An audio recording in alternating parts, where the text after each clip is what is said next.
Good morning. Today I tried to start up doing a dual stream to Twitch.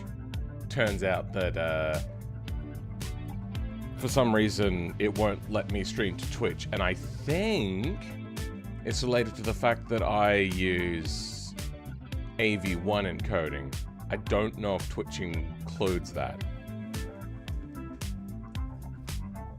Which kind of sucks, because I really, really like AV1. It is very small file sizes, works amazingly. I think it's meant to be free, so I don't know why they're not using it. Welcome, Jifu.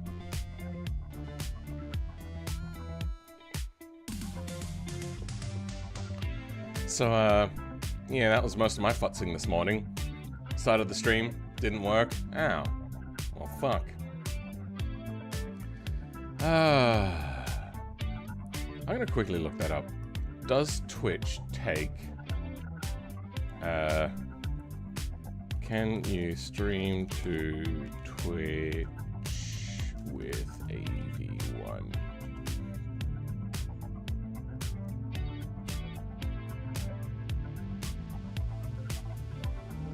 Not widely available?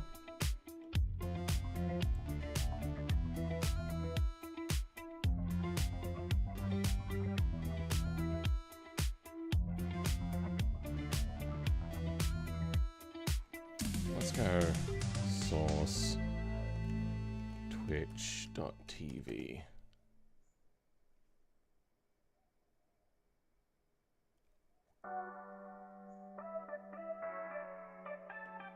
Enhanced broadcasting beta.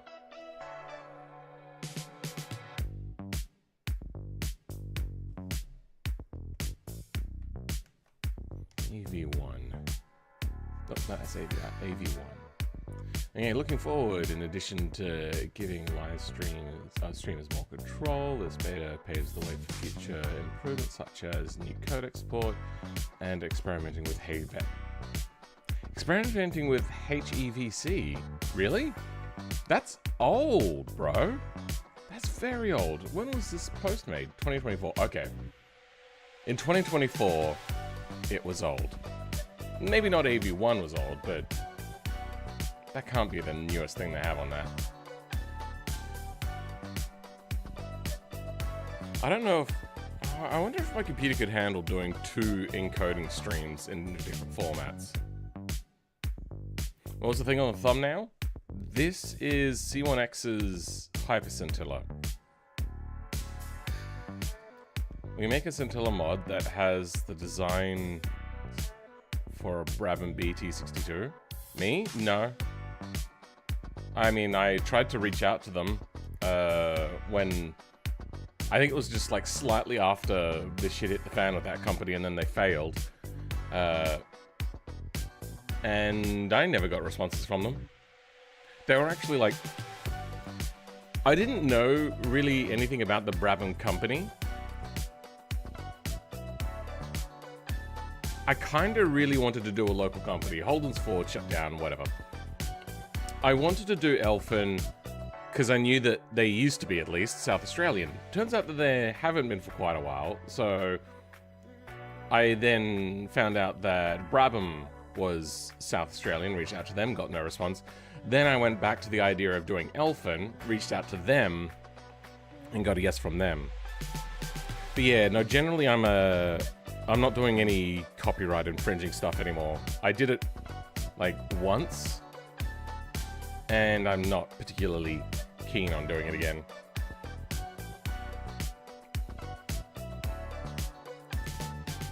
What is this? This is a work in progress from C1X. It is not ready. They have been in my stream chat a lot, but yeah.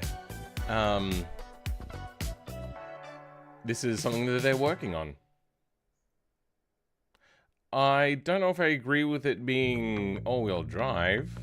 And also... Wait, is that pushrod? Hold on. Oh, I didn't notice that they were working on pushrod stuff. Oh, that's cool. But,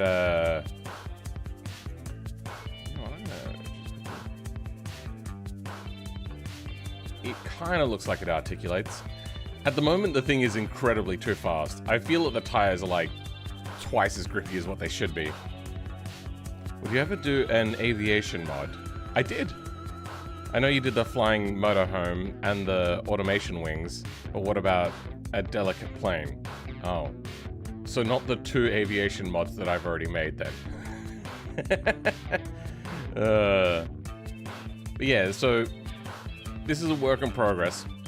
At the moment, it is just insanely fast, which is fine if that's what you're going for, but it doesn't feel real.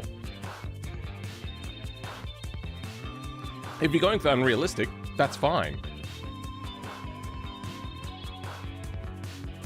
Maybe, somehow make that more clear that you're being unrealistic. You a big fan of my videos? Well, thank you very much, Cam the Man. Cam the Man. That sounds familiar. Have you been here before? Welcome, Gridsport Gaming. How's it going? But, yeah, I was so impressed with this. It made me think I should do another mods review video. I've been to a stream. I've been doing so many streams on my own mods, like working on the... What?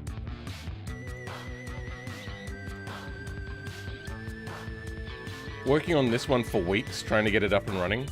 I run an easier livery to look at. I'm running this livery because it's so detailed, it shows me where all the mistakes are. Is this the one that I like? Yeah, this is the one that I like on this body. So this is something I'm working on. It also has pushrod suspension from the SBR. But yeah, this is what we're working on. That's gonna be filled in eventually. But I've been working on this thing for well over a week. I think it's been over 2 weeks now. So I thought I would have a look at some other people's things. So this was done last stream. You haven't been here, Ken? Okay then. Maybe I'm conflating your name with somebody else. But let's have a look at more mod submissions that have come through.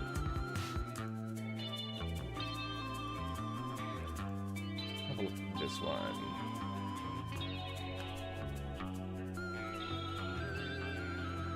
What? Oh, not a link to the... Copy text. I really hate that they don't let me just copy things. Okay, when was this done? 1st or the 3rd? Looks like this one got denied. I don't do direct downloads.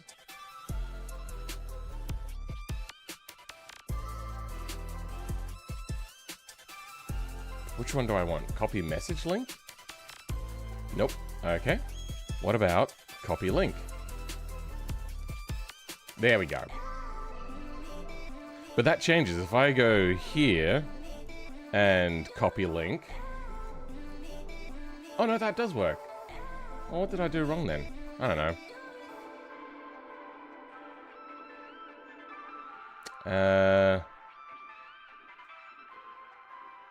I feel that I've seen this one before, but there doesn't seem to also be a link. Okay. No download link. Fantastic. Or is this Pigeon Racing Team? I don't think so. Oh no, it's this one. Here we go. This is more like it. Tire wear and thermals. Okay. I feel that I've seen this already. Continuing initially mod by luck, it completely reworks thermals and wear characteristics and resulting grip using simulation and real-world data. It also adds brake cooling ducts, which are saved to vehicle configs. Tire popping are at very low condition. Heat transfer across the surface of the tire and more things. Yeah. Okay. This, I appreciate the work of. This is the sort of thing that I've been considering as well. One thing that you can do is you can add thermal values to nodes, and that's how I was going to get the transfer to work. I don't know if I was going to have a fancy UI, but I was going to have it do that, so then it would radiate heat. You'd also have the engine radiate heat. The only thing that I was having to think about was heat shielding, because you can have your engine really close to your tires, but if you have heat shielding, then you don't have to worry about that happening.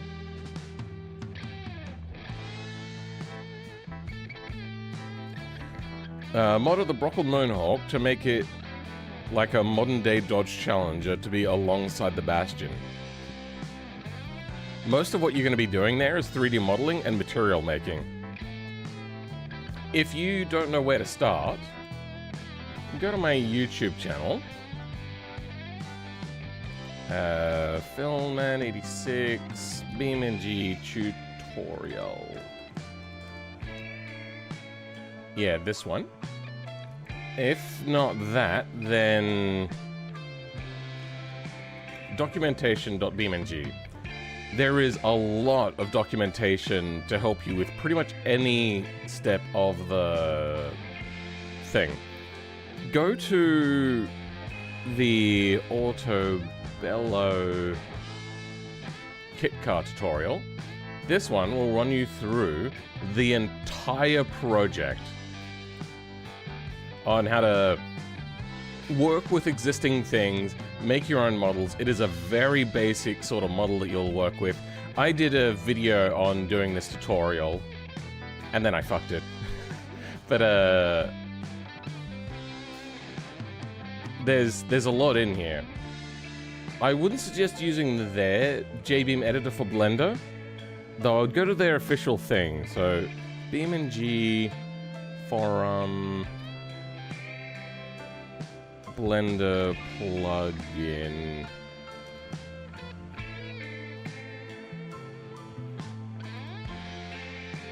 Yeah, so in here, in the official Blender JBeam editor, they've not really been keeping it up to date as far as I'm aware. But if you go to the latest one, some people have been updating it for them. So go get like a Tom Steele's version. It's a really incredibly helpful addition to the game.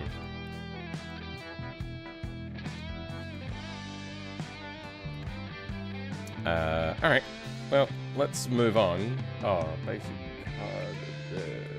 yeah, tire thermals. If that's how they're doing the tire thermal spreading, I think that's a really cool idea. And I was going to add it to my advanced tires mod, which I'm going to wait for them to make that possible for me to have it on the repository before I go updating it. And yeah, there's so many extra little things that I can do. I actually have a few little extra tricks that I want to do as well that nobody else has done, and I don't think is really capable of doing, at least not without my mod. A little bit of a thing. It'll probably be one of the... So the first thing I want to do is I want to adapt it for the new system when it's available.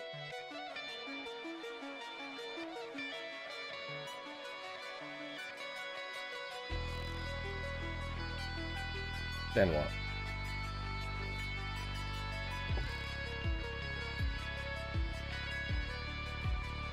It's probably going to need tire thermals first. So it'd get tire thermals. No. Perfect, quote unquote, it for sim racing. Then move on to tire thermals. Then the little secret add-on thing that I want to do. I'll start a bit of a question. So you're looking at other people's mods, right? What if I send you a link to one of my mods that's in my Discord server? Or Disfort? No, I only take... Because of how exploitable mods can be, I only really accept BeamNG links. Or if you're somebody that I know. So, tire thermals mod, really cool. Love it. But not really a thing that I can do a lot of reviewing on. Wait, what? Oh, it's the same thing. Change the wear calculations. Cool.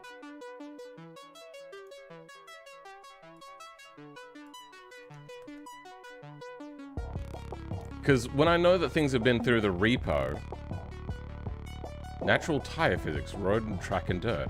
Okay, seems like a lot of things. Natural tire physics is a lightweight tire physics refinement that focuses on how grip evolves during driving rather than increasing it. The mod subtly reworks tire behavior based on slip angle variations, grip transitions, and load changes, aiming to make vehicle handling feel more natural and predictable, especially during cornering, sliding, and rapid weight transfer. The goal is not to change the core balance of vehicles, but to smooth out on-off reactions and improve control during dynamic situations while keeping the original physics philosophy intact. How to use this mod is fully automatic, requires no user configuration or activation. Once installed, it runs in the background and applies its effects dynamically during driving. Important note, this mod does not increase peak grip. In fact, baseline grip starts slightly lower than default. The perceived improvement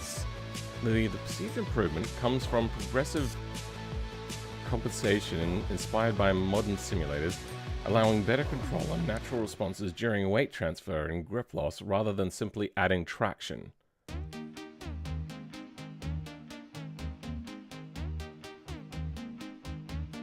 Yeah, let's go to download. This one actually is interesting. Like a tire thermal's interesting, yes. If he's got an extensions auto, why does he have a mod script?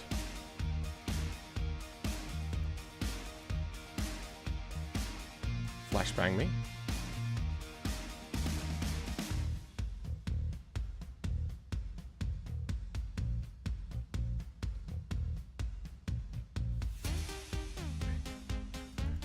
Okay.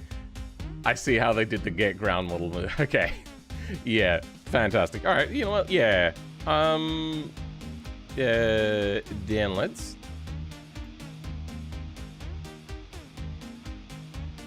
Then mods.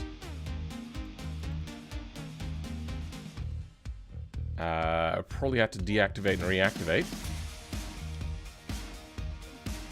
Let's go to West Coast. And what is a normal race car? Here we go. Let's do this.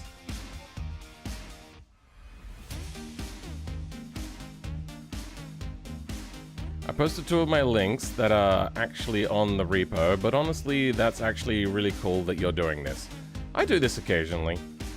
Also, I see that you have it set to 5 hours, so you can't constantly upload things. Yes, I do.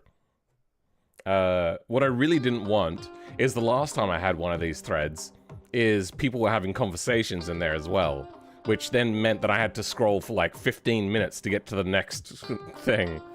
Oh.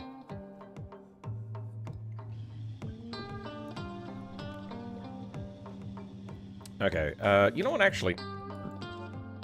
I should probably undo the mod. Get a feel for it.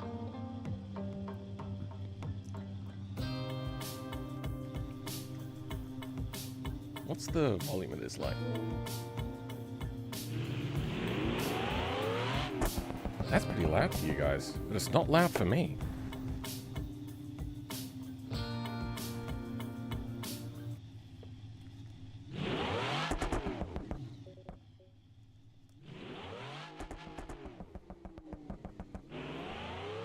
Yeah, how's that volume? Okay, so this is already a pretty easy vehicle to handle because it's got such a long wheelbase. Even if you have buttloads of power, it'll be easier to control the drift. And lockups.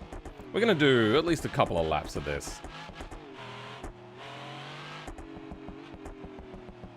And then we'll chuck on their mod.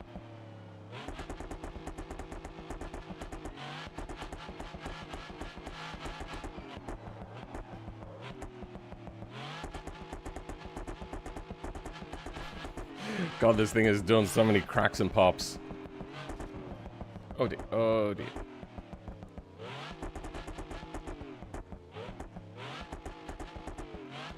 There we go. Oh.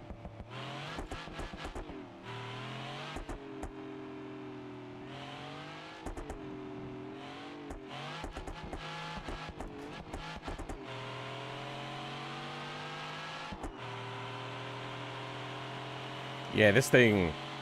struggling for traction. My God.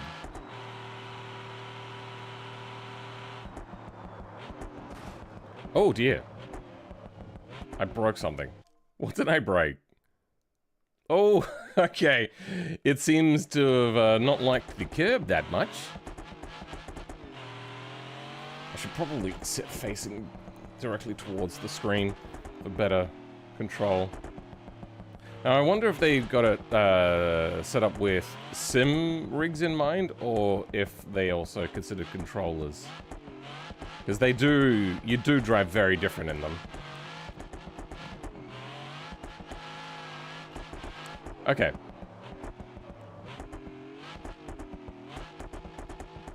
I think I've got a feel for this. Have an open diff in it, so that'll be part of its handling characteristics. I'm gonna do a Control L. I don't know if I need to, but we'll do it.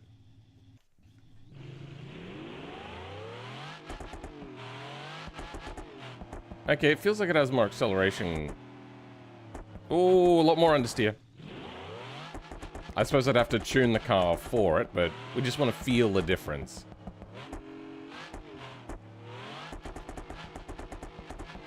Yeah, okay. I think if I put in a more solid rear axle, Lots of lockup still. I suppose the differences are very subtle. I'd have to do a lot of driving to feel it.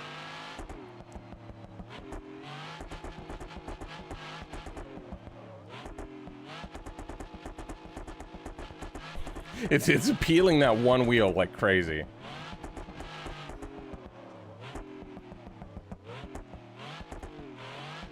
Oh my god, this is crazy.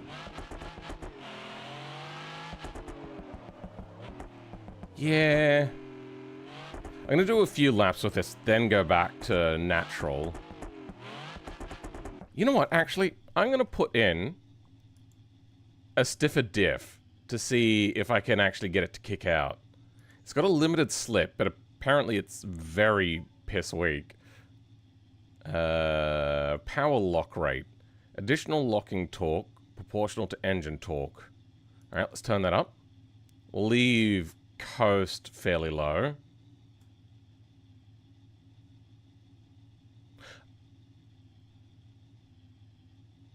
Oh, okay, yeah, power lock rate we want up pretty high. We'll leave coast pretty low. Coasting will affect our ability to turn in on braking and stuff. But now with more locking, we'll be able to drift a lot easier. Oh dear. Oh dear. Okay. Slightly more PSI should help. On the tires? For what? These are bias ply tires as well, by the way.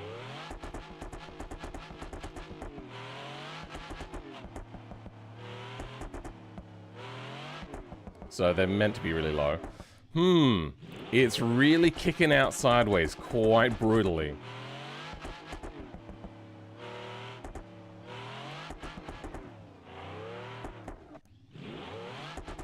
I'm trying to drift.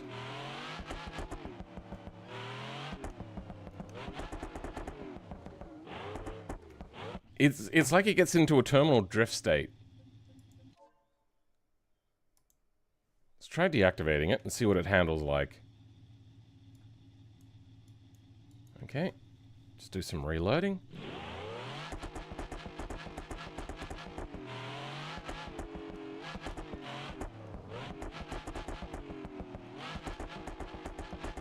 Okay, it is a... How does it handle differently?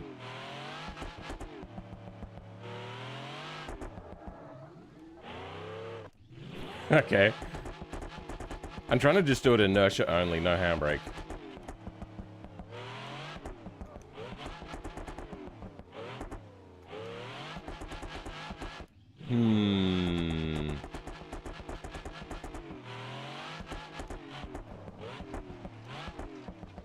Okay, well, I fucked that one up. That was all me. Damn, that's not a bastard, that's a bastard. Yeah.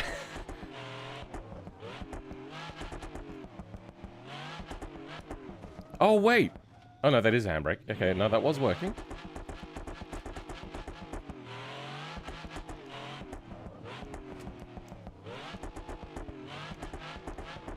Okay, you know what? I just suck at this. Well, we've now tested out the normal tires. Let's reactivate the mod.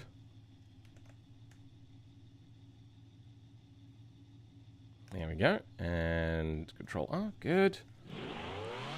By the way, I'm doing Control L and Control R to reload things.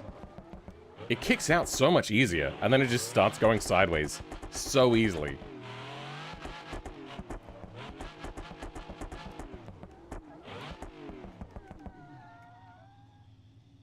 Handbrake on. The handbrake sucks.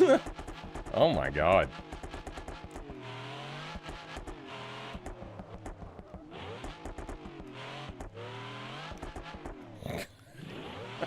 Trying to use handbrake with controller and yeah.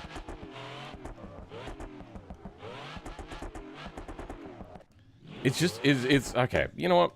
Let's try a drift car, because by the sounds of it, going sideways is a thing that they spent a lot of time focusing on. Let's just bring out a generic drift car.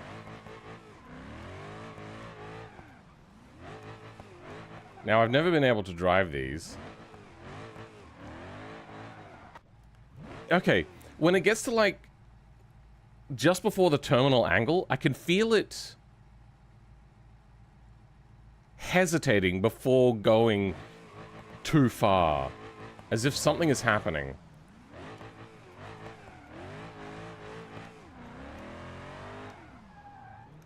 Ooh, yeah, like it's like it gets grip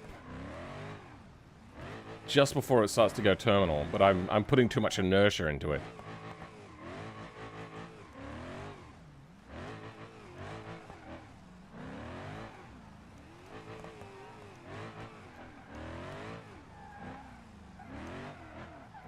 Whoa! Yeah! What? Do I have to control L every time? I notice that sometimes it's required.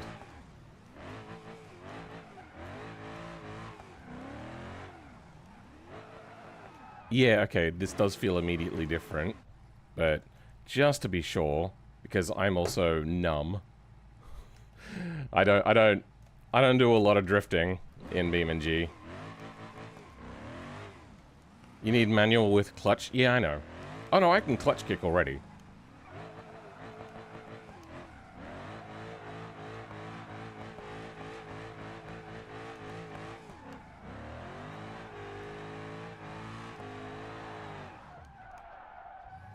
Okay. So this is how it's meant to drift.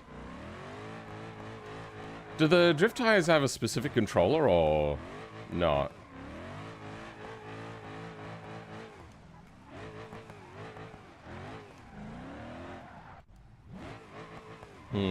I'm trying to learn the nuance as well. I'm not trying to be the best drifter right away. Okay. Way too much. Whoa! Okay, that was lack of skill, apparently.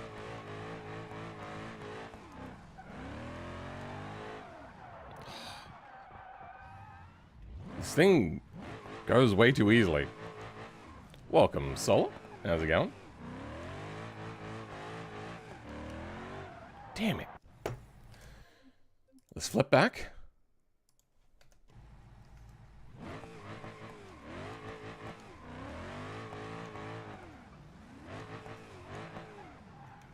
Ooh, yeah.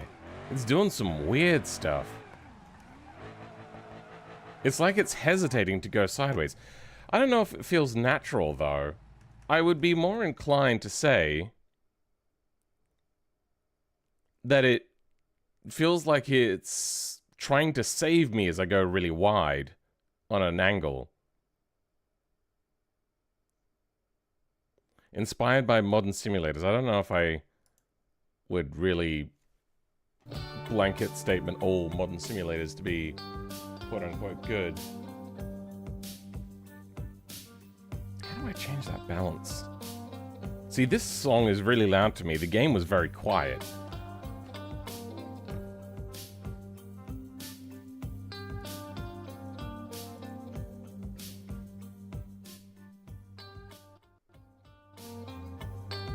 Okay, so that's coming to you guys.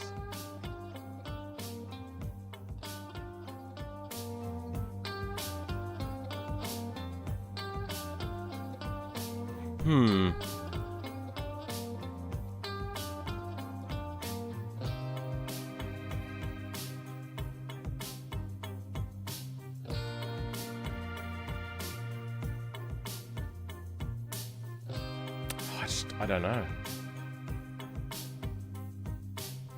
I don't know how to balance that out. This is a bad experience for me. Car is slightly inspired by the D1 GP. Okay. The man who fills. Sure. There are cars in drifting that are tuned either tight or loose. Tight requires more effort to throw around and makes it safer, while loose is easier to drift but harder to control. Yeah, I'm gonna try off-road stuff, maybe. So, is there like a nice comfy rally car? Yeah, let's go. Oh, damn it, that's Asphalt Rally. Where'd the I-Series go? I'm missing it. Where did it go? There it is. Apparently I'm blind. Gravel rally. Okay. Well, it's not really a great rally track. There's a new rally course, right? Am I imagining things? There it is.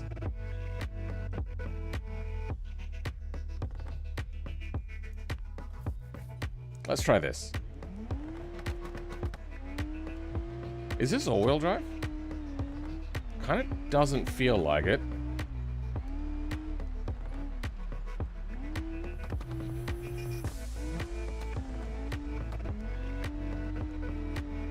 It's very banked corners, Jesus.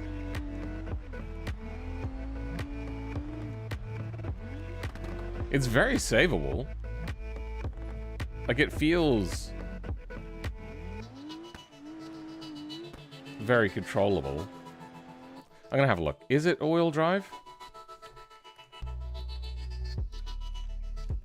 No half shafts to the front. Okay, because it feels somewhere in between off-road. Oh, sorry, between rear-wheel drive and all-wheel drive, with just like the way in which once it starts to go sideways, it kind of pulls back in. That could be tuning. I know that the devs have improved the handling characteristics by moving up the mounting points, which is something that was requested of me by a sim racer, but we never ended up getting to do that.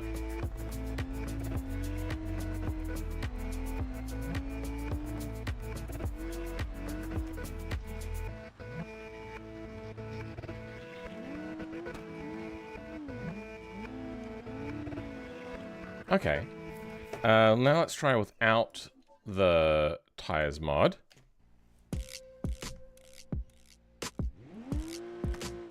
Resembles a BMW M3 Group A car. Yeah, it's like a cross between a BMW and a Mercedes.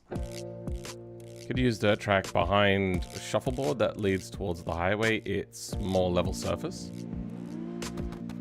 I don't know the track. Isn't that just a figure eight? Kind of.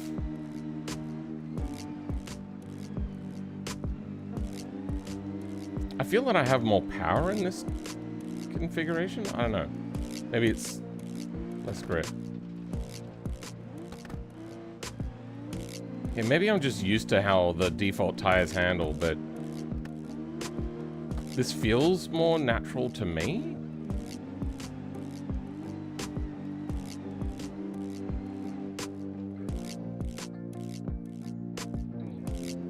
Lack of skill feels more natural to me.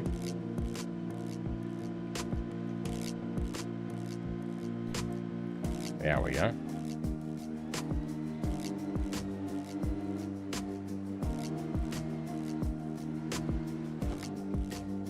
Yeah, fucked it. Not a track, just a dirt road essentially. Ah, okay, fair enough.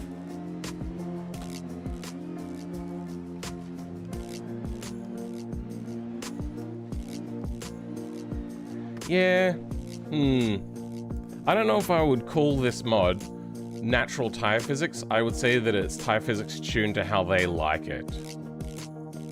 What are other people reckon? You know, explain what this mod does. All I know is that it makes handling less arcadey. Really? Which BeamNG already barely is? No, with a few examples. Rapid left-wing steering. Normally the rear brakes traction. But with this mod, the front tires logically give up. Bad explanation, awesome mod. Really?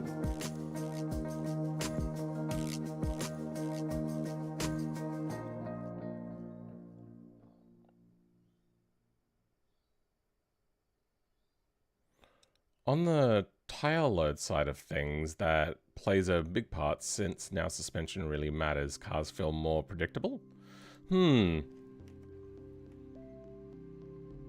Well, we got rear-wheel drive. We got some loose tires. We'll put that to the test. He was talking about flinging it back and forth.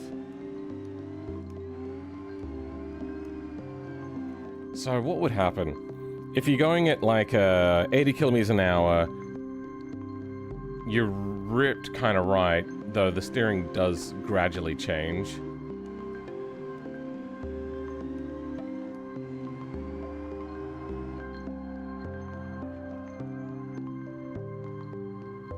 What speed were we going just then?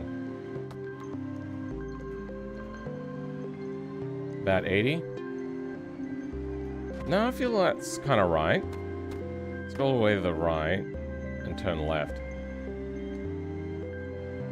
That feels normal. Let's turn the mod back on.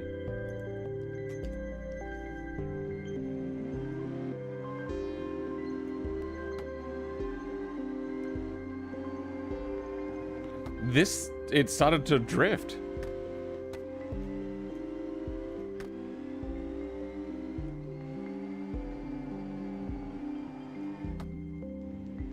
I don't know, I don't get it.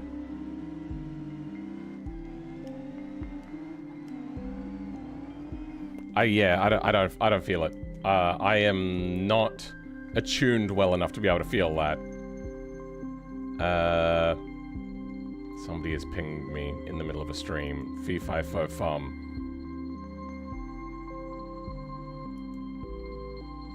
Where are we?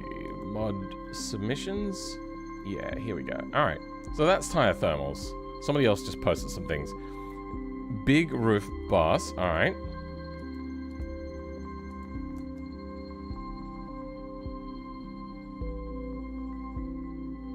Is that a thing?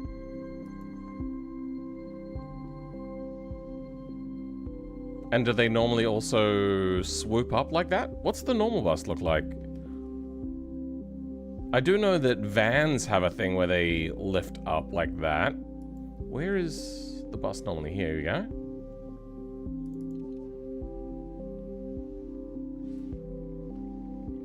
It already looks fairly big. Is it just for taller people? Is that what it's meant to be for? I don't understand why this wasn't drawn up as well. Moose test? There's a deer mod for that? Oh, really? Issue with these mods is that we know the devs are going to add tire thermals and wear. Yeah, but a lot of people are impatient, which is understandable. No, I haven't tried train deformation yet. I've seen it, and it looks okay. I see how they've done it, and sure.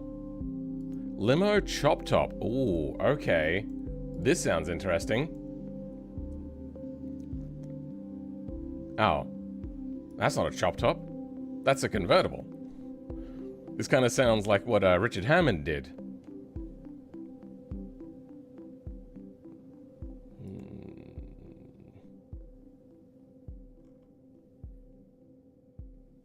Let's give it a download.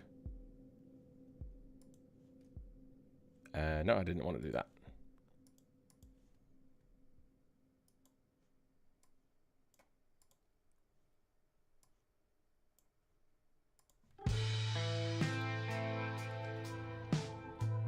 Limo mod is under the Marshal.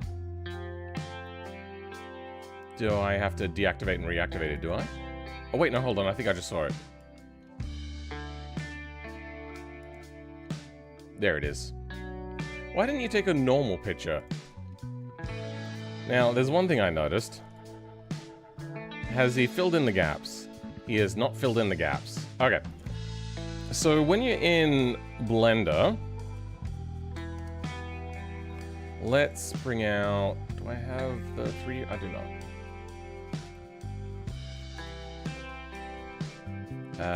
Let's have a look at, say... You know what, we'll just get the vehicle that he worked on, which is the... Wrong vehicles. Is it the mids? No, full size. Full size. Oh, wait, no, hold on, limo. Full size limo?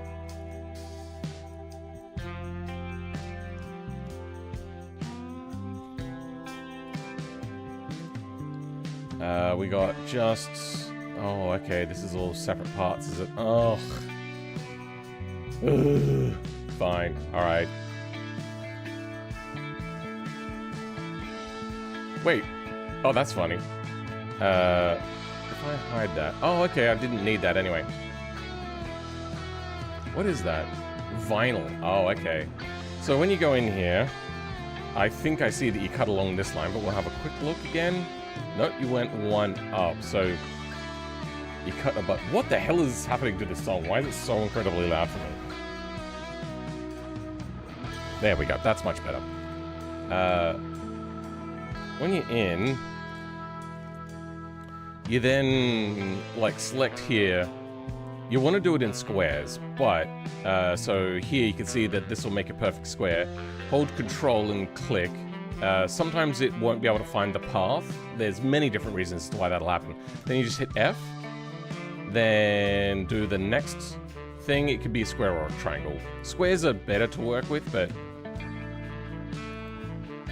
See, there, I can't find the direct path, because I'm guessing this vertice is, yeah, it's a different thing. So, select, I'm gonna select both of these, then select this one, then hit F, then from here to here, hit F, here to here, hit F.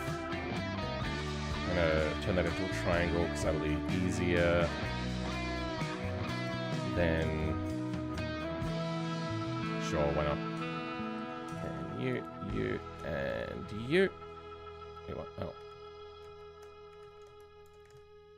F.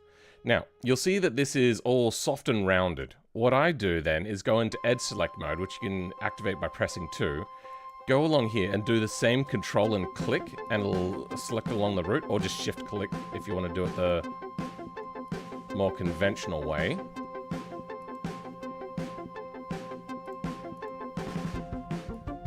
Then, Edge, Mark Sharp. That very easily gets it filled in. Problem being, next, the UVs will be messed up on it. So if we go to UV select, you can see that it's attached to all of these different things that are in different areas. So we're just gonna cheat a little bit and select these faces. I've got face select, which is number 3 on your keyboard, or you can select it up here. Undo the mirror select thing and just unwrap this.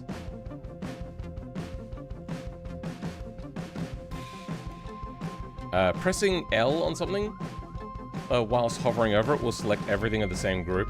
If I've got one thing of a thing selected, I can go Control L and I'll select everything that is linked to that thing. But what we're going to do now is going to do everything select. This is going to come up here now.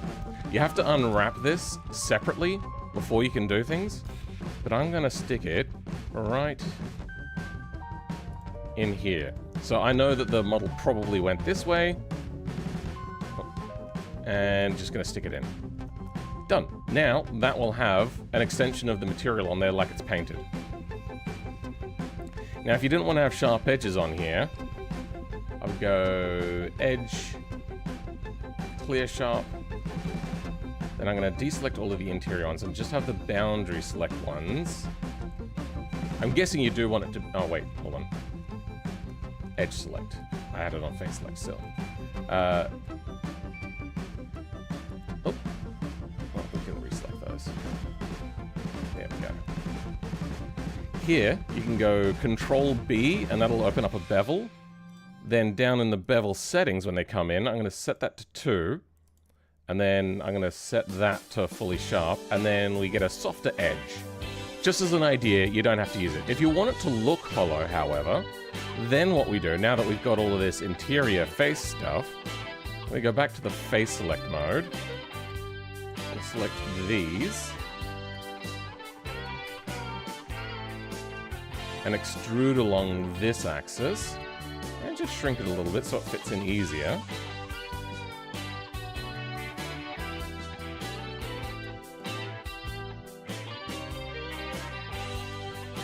And just kind of fit it in there. Then edge sharp on this. So there, it looks hollow, and you have the single-sided stuff which you'll need for proper shading, which won't happen this way. And I'm assuming what you've done is you've taken the materials and you've turned it to a double-sided material. You don't have to do that then, which double-sided materials comes with extra rendering penalties. Anyway, thought I'd help with that. I want to see how weak this is.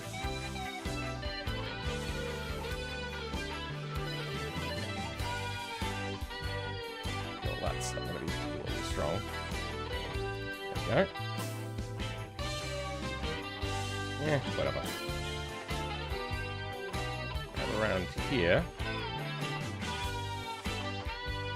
Then... okay, it looks about the same sort of strength as what it used to be, which is surprising. I'm gonna take it over here. So, I get the feeling, is this from a cartoon with like the bullhorns on the front?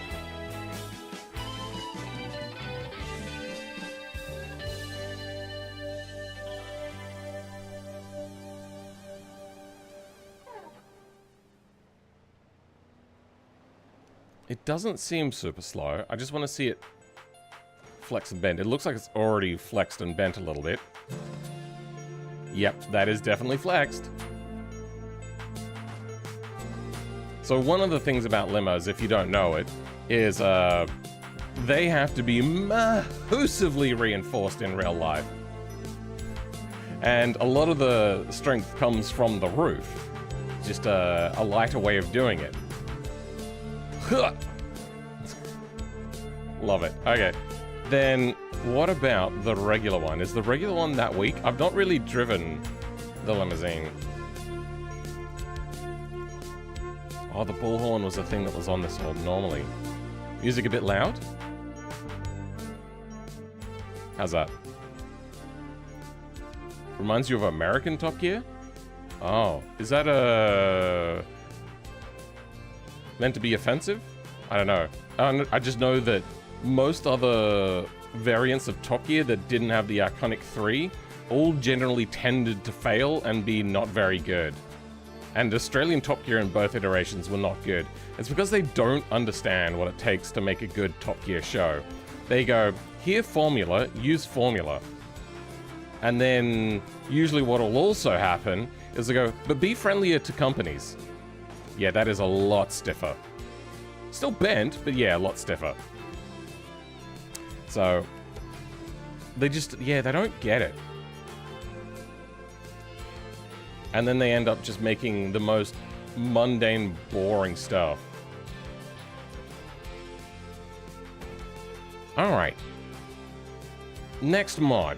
What are we looking at? We've looked at a few. I like the convertible one. Hopefully my tips have helped you know how to make funny things better. Didn't even think about trying to make anything Top Gear wise at all. Yeah, that's fine. Tire wear and thermals, reduct, Retu? Porsche. I get the feeling that this is probably a, whatchamacallit, automation car? Yep, automation. Okay, it looks okay. It's not a low effort automation mod, so let's go ahead and download.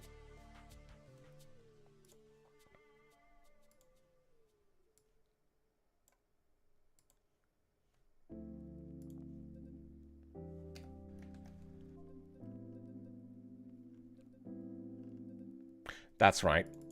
They put automation like way down because they don't like automation mods at BeamNG headquarters. Is about to turn Stambecker into a triangular shape.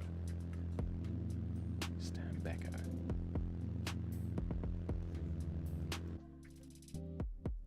Into a triangular shape. Isn't it already?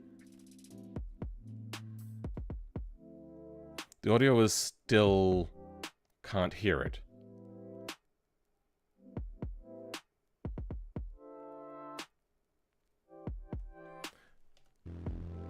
Look how many seasons it took Top Gear to get halfway close to the same vibes, then Flint Off had an accident and shows Dunville.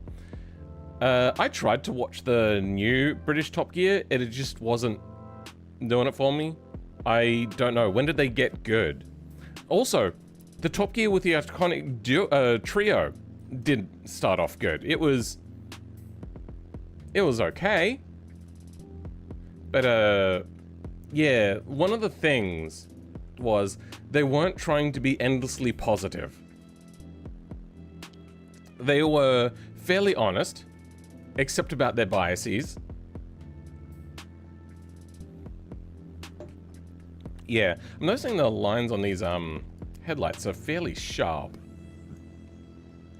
You probably could have used like the angle stuff to make them a little bit smoother, and there's things poking out. What is that? What is that meant to be? Oh, that's meant to be the side thing. Yeah, I feel that could have been done better. But overall, it looks pretty good. I see you've tried to change the shape there. Got some exhaust poking out. Don't know what that's meant to be. Okay. Got ourselves a flat 6. Almost lines up.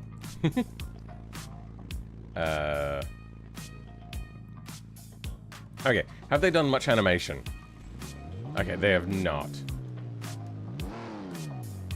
How loud is this?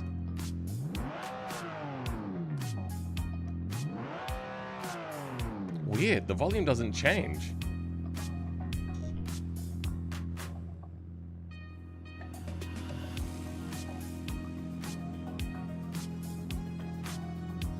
Okay, I think I know how to fix this. We'll turn game input down. And then... Oh, wait, no.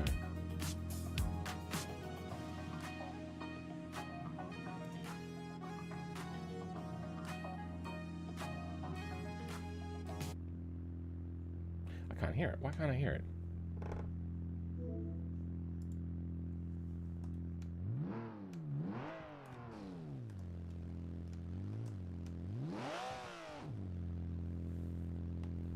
So if I turn that down there, I hear it differently.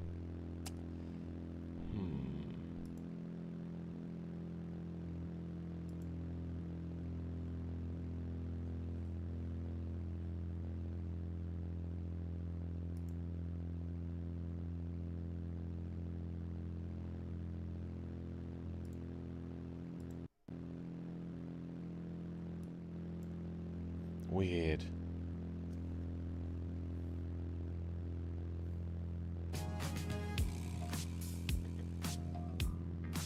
Though, you know what? They do sound about similar volumes now. Alright, cool. Let's go with that then.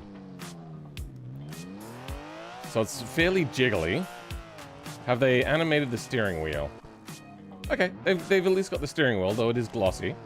Do they have any dials going? They do not. It's fine. This is way too floppy on the suspension. My goodness. What have they got for tires? Why do they look like spheres?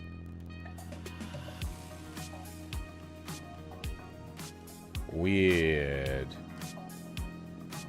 Like, I know that bias ply tires did a thing kind of like that, but that's a bit too round. I feel with the amount of effort they did to reshape the rear, ooh, dearie me, they could have just done it in Blender. Would have been a lot easier. Okay, it tends to terminal quite easily. Way too jiggly. Too much rear bias on the brakes. I like that they've gone for a very centralized driving position, but they haven't done the haunches as much as what they should have. I think I've got game audio now.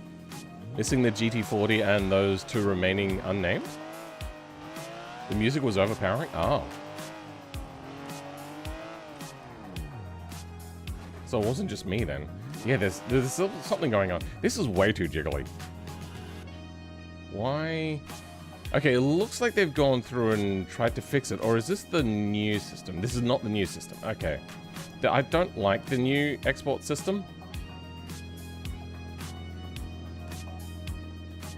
Yeah. Is this meant to run with the rigidification mod? Blah, blah, blah, blah.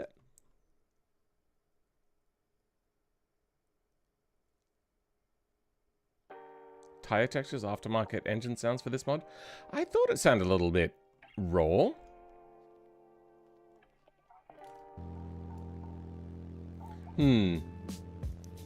Where's my... Do I have my rigidification? I don't have my rigidification mod. Let's go download that. Rigidification mod, BeamNG.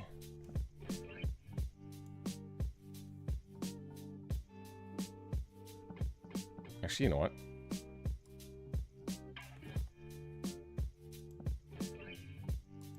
I can just download it here.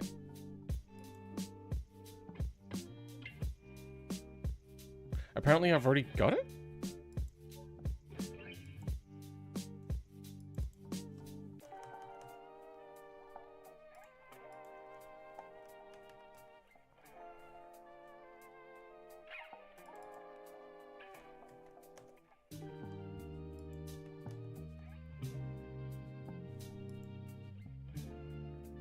Why? What's happening? Subscribe? Unsubscribe. Subscribe again. There we go. Now it's downloaded.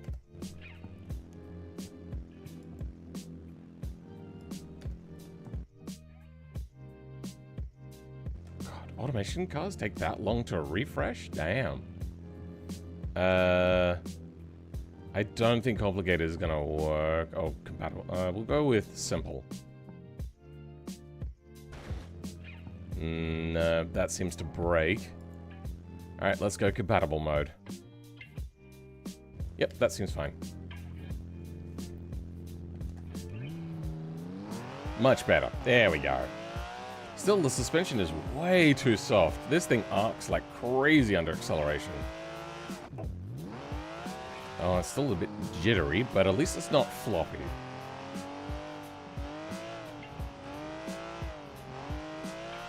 Much better. Oh, okay. It seems to have a terminal oversteer issue. I want to increase the stiffness of suspension. Camber, maximum steering, toe, toe, toe, brake, steering, ride, height, temperature. Okay, let's put on some coilovers. Race. And race.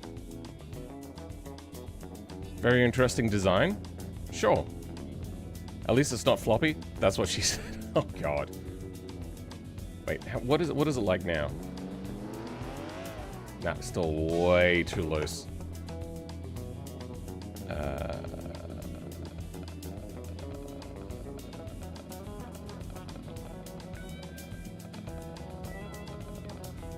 We might turn this down slightly as well, because I notice it does jitter. Here we go. Alright. So front is stiff enough, but not dampened enough. So let's go something like that. So go unbalanced. Rear. Oh, this is out of order. Okay. Rear damper fast bump rate. Since the engine is in the rear, it'll have more rear weight, so we'll add more to it.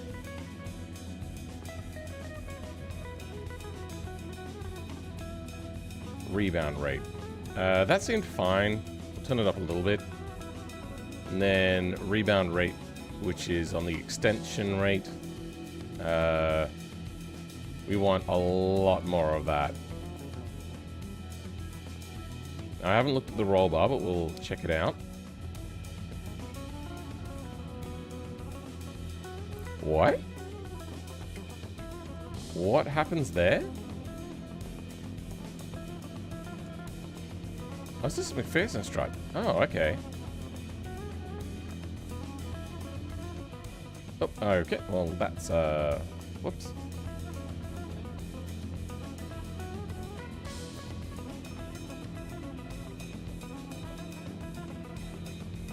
Weird. Why does it go like that? Well, let's try increasing rear ride height.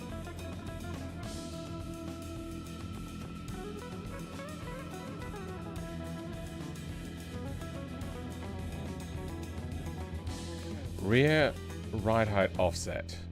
Does that, move the suspension, or does it move the... change the percentage? That's meters. I don't like...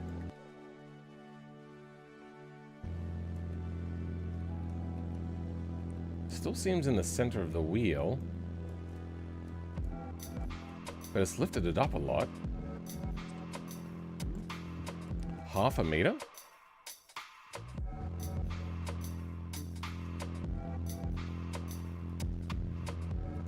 Okay. Interesting.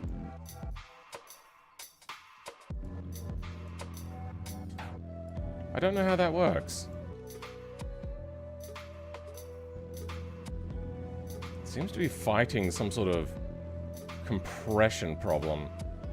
Like as if there's something grabbing onto the rear. And now it's not releasing the rear suspension at all.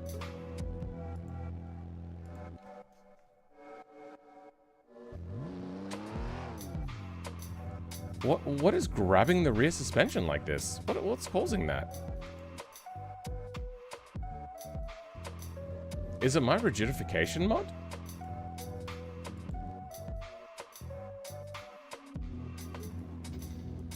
No, it looks like it's still happening.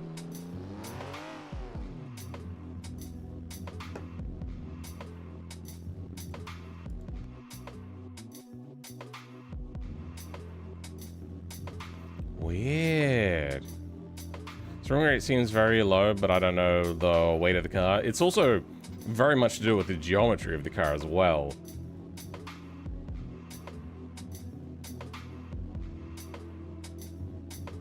It's like it's sucking it down, and I don't get it. Turn the spring rate up.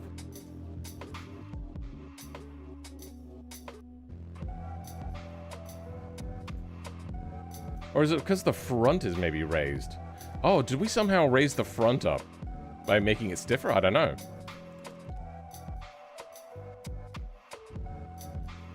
Now that one looks like it's getting grabbed down as well. We only moved it 6 centimeters. I suppose that is 6 centimeters. Okay. Bring that rear ride height back down.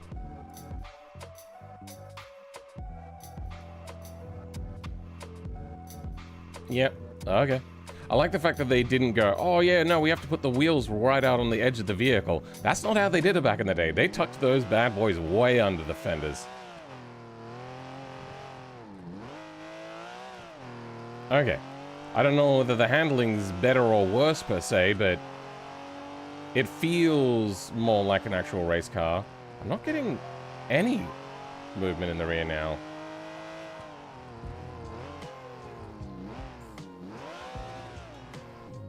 How much dampening did I add? Did I add a bazillion dampening? Like, what the fuck? Okay, let's turn all of this down. Let's go like half of everything.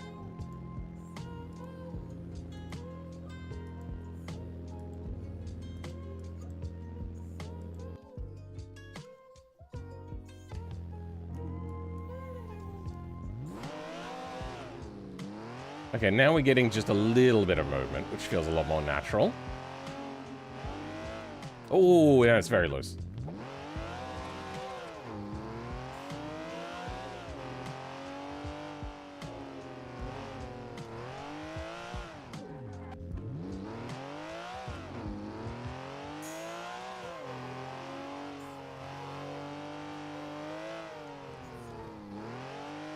All we did was change the damper values and look at how much we changed. So,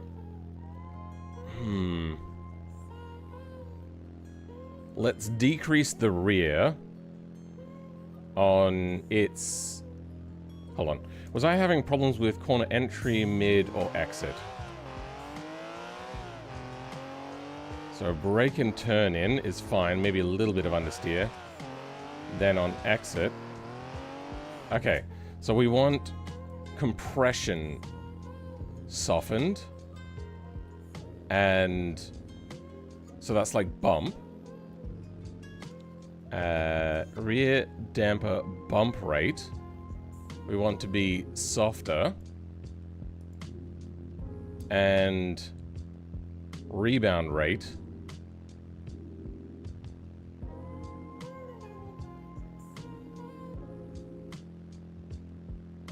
Softer will give it more traction. Harder will make it transition the grip other side.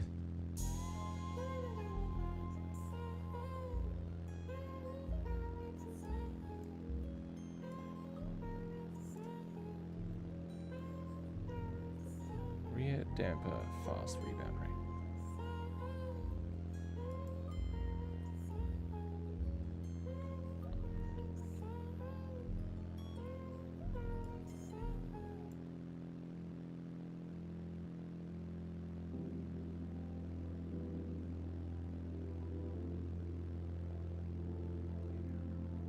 That's rebound is under extension.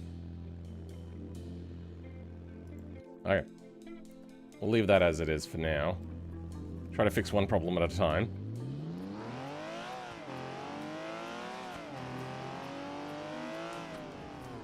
Okay. Lift off oversteer now.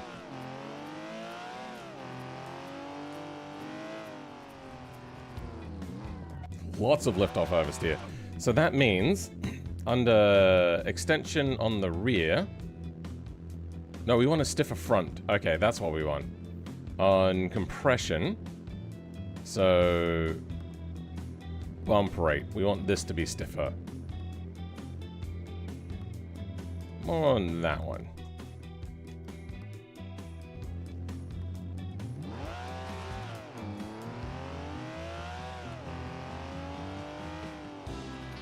There we go.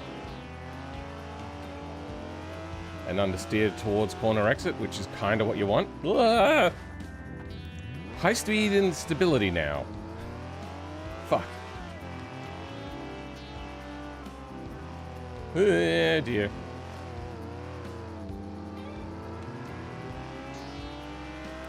Experiencing you broke it. Screaming speed racer with Porsche vibes? Sure.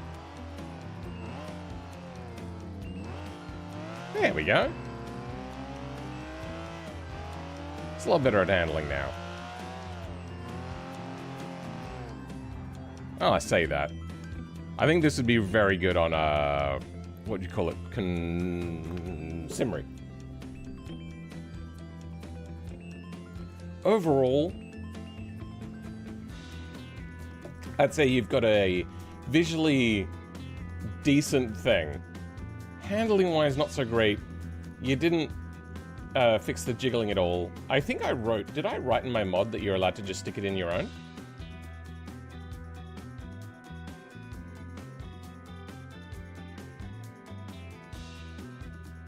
It's only a little bit better, but requires a little modification of your automation car's code. There's no guarantee this will always work, but to the best of my knowledge, it should work for all cars. This is how it was made. I'm gonna put in here. Feel free to include this mod in yours. Either drag and drop or implement the code itself. Credit isn't required, but is appreciated. I normally put in a thing about like no profiting off of things that I make, but this one I don't particularly mind too much about. There's also the fact that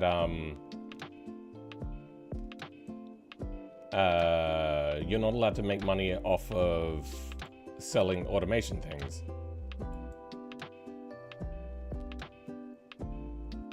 So I don't have to be concerned about that. More what I'm worried about whenever I put in the thing about like not making money off of my mods. One, that you're taking advantage of people, and this is like a back-end thing. So it's not like you're just reposting my stuff and then somebody that hasn't seen it on the repo gets screwed over because they're like, oh, that thing, I want that, and then they don't do any research. Which is a lot more common than what you'd expect on Patreon and stuff like that. But also...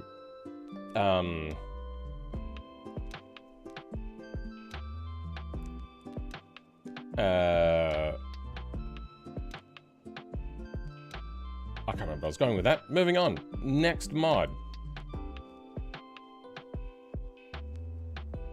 Don't take... this is... Okay, you know, I trust Instagram Automotive. Let's get this.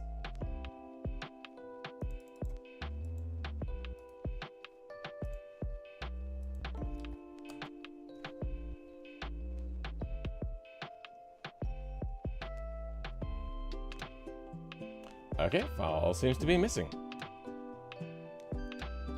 Really hate MediaFire though.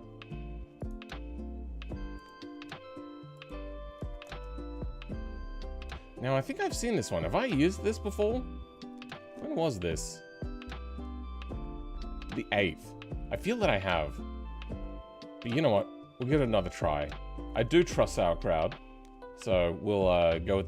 That's right. It was a ginormous mod, wasn't it? It was really a large file. Yeah, 234.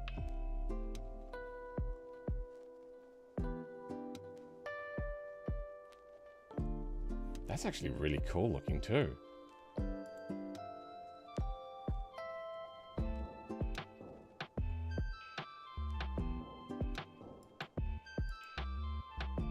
Okay.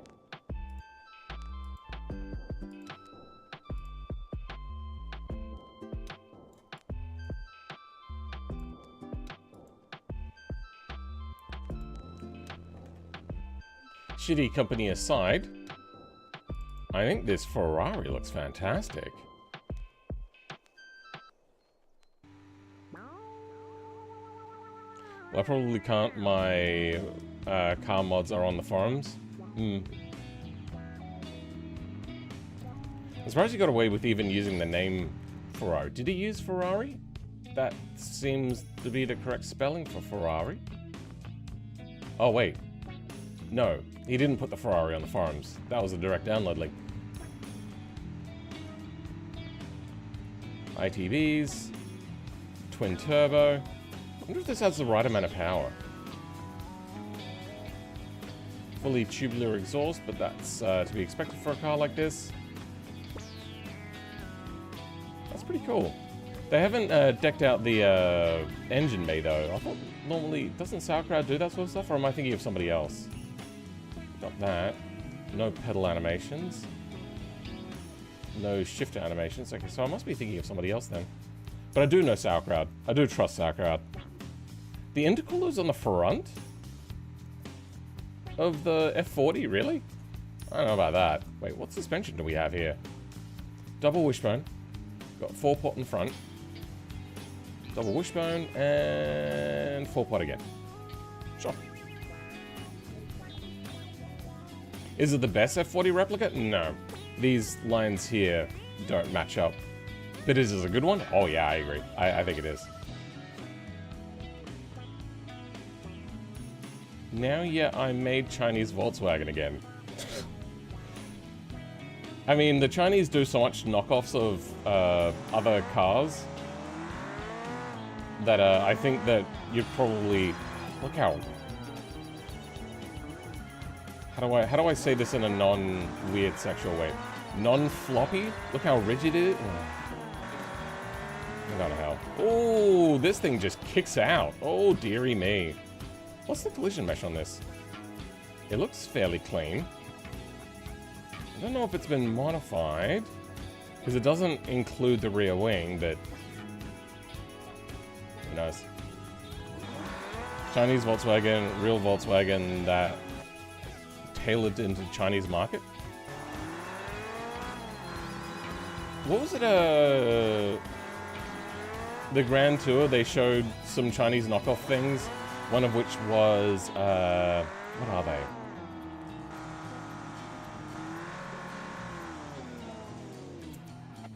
It was a knockoff of a Mini, yeah, and a few other little things, but yeah. The Mini one I found quite funny because it wasn't really that close, and they've done a lot of things that are very close.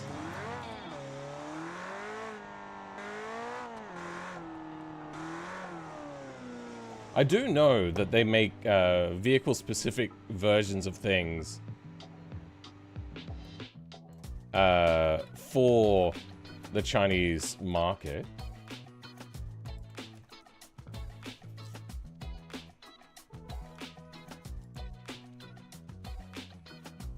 Oh, so that is actually a real Volkswagen for the Chinese market. It's not a Chinese knockoff of a car from another place. Okay. It looks halfway between ugly and cool. You know, for a SUV, that is. Okay. Let's, yeah, this thing oversteers way too much. He tries to kill me too easily.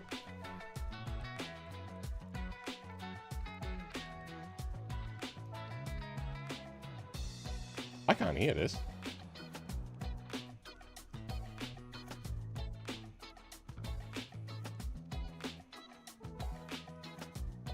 At all.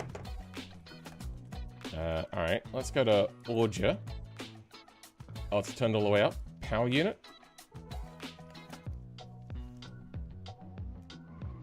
Nah, can't hear it at all.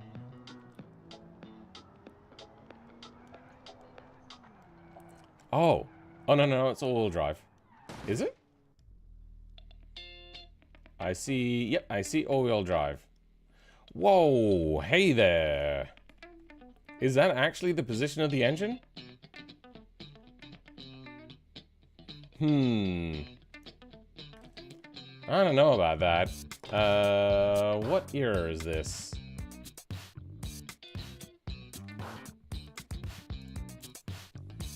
Toyota... that. Oops, caps lock again. Engine.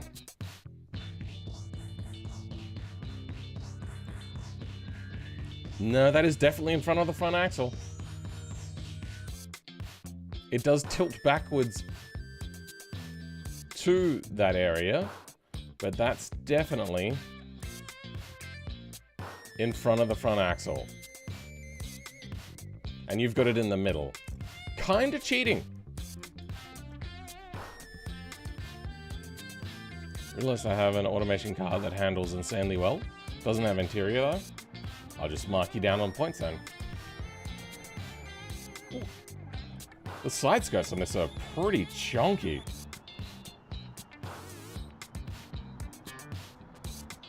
I do like the feel of it though. It does handle kind of nicely. It's got that like a understeer that'll happen. I can get it out sideways.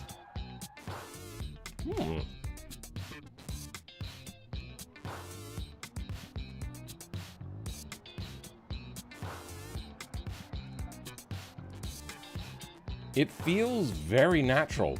Lots of understeer. It wants to be chucked. Which you can't just chuck it because it has a...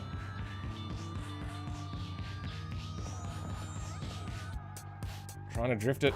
Doesn't have the power. Wait, does this thing have slicks on? What tires are that? Oh, no wonder it is lethargic. It's fighting the fact that it's got a bazillion Newton meters of grip. I don't know.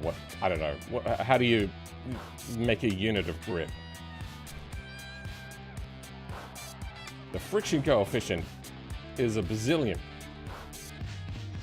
So I was thinking, like, it feels like it's slower than what it should be, because once it gets up and going, it gets going. It just feels too planted.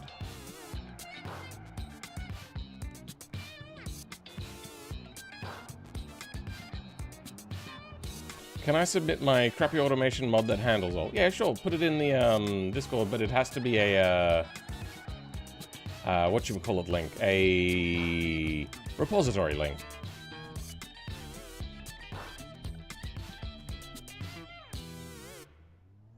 Friction uses newtons? I thought it might have been newtons.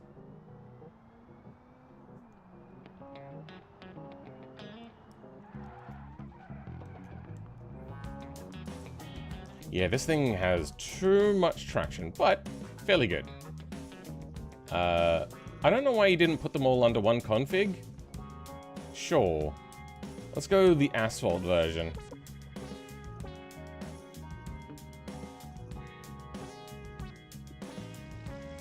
Can I submit it for next round? Sure, I don't know when that'll be. I think the last time I did this was probably 6 months ago. So, but then again, I've already hit the limit. I've run out of new things to test. In fact, I don't think I actually tested this particular car. Yeah, I don't think I've tested this. I think I looked at it, but didn't test it. Looks pretty awesome. I do like the look of it. They've done a decent job of replicating the look.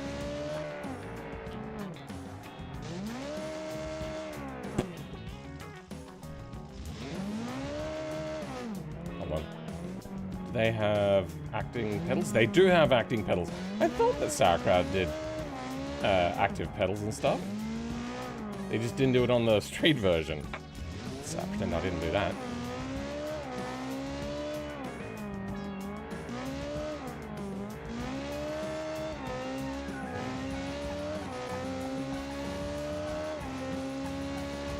Dang, I haven't posted on the repo. I should do that. I'll try not to leave it 6 months next time. But who knows? These tires have too much grip. Then again, I suppose that makes sense. Because it is a race car.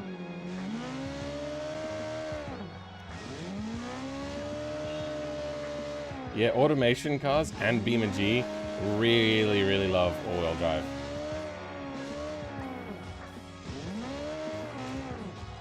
Blech. Okay. I want to try out the rally version.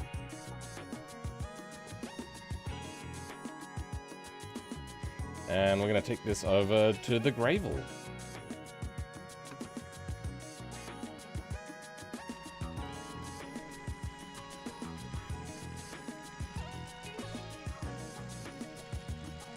Is that really soft? It is really soft. Okay.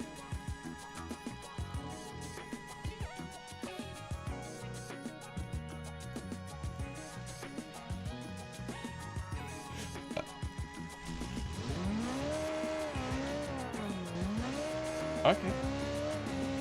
And how does it... Oh my god! I don't think I have ever hit that sign before. What the hell? Why is it bouncing so much? What the fuck? Is it made of rubber bands? It doesn't have a rigidification mod on it. Okay.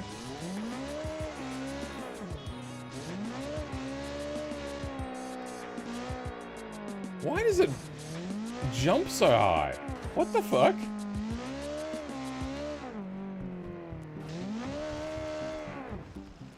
Ugh.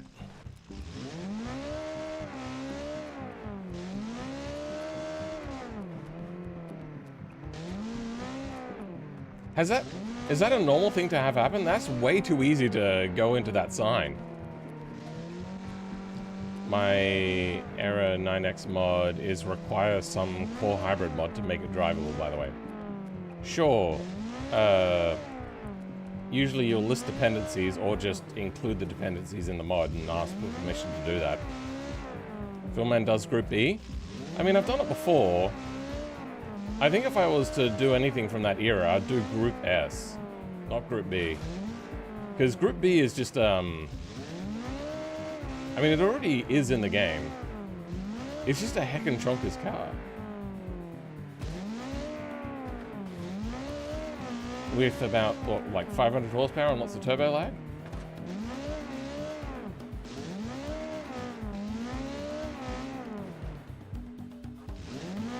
jump so well. I don't think I've ever had a car jump so easily.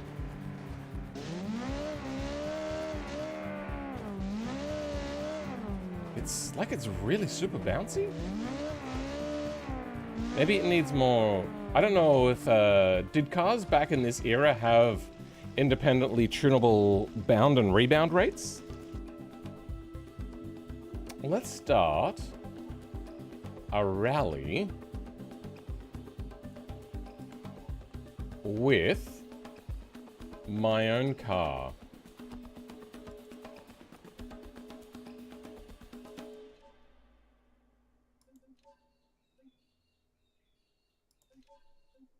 Can I not start with my own car? That doesn't seem right. Martini Lancias are live. Made the enhanced interior camera mod. Give it a try. You can put it in the mod submission section. Experimental Vivus widebody kit. Okay, I see that you've added this. Somebody else pinged me. Oh my god. Do people... I'm gonna start banning people for pinging me. Wait, no, hold on. That's in something else. Okay. Alright. Is it just the same thing, just wider again?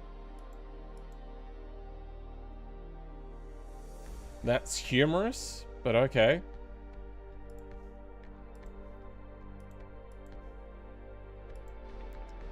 What am I doing? I'm going into BeamNG. We're not getting into BeamNG. Why are we not getting into BeamNG?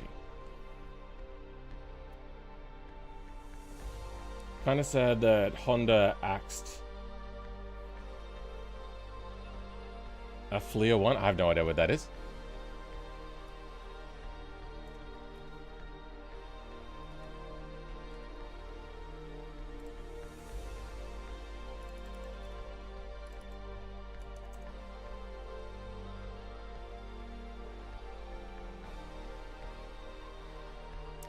It isn't pretty. I'd say it's pretty-ant.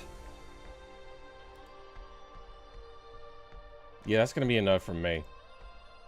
Okay, is it loading or is it broken? Like, what's happening?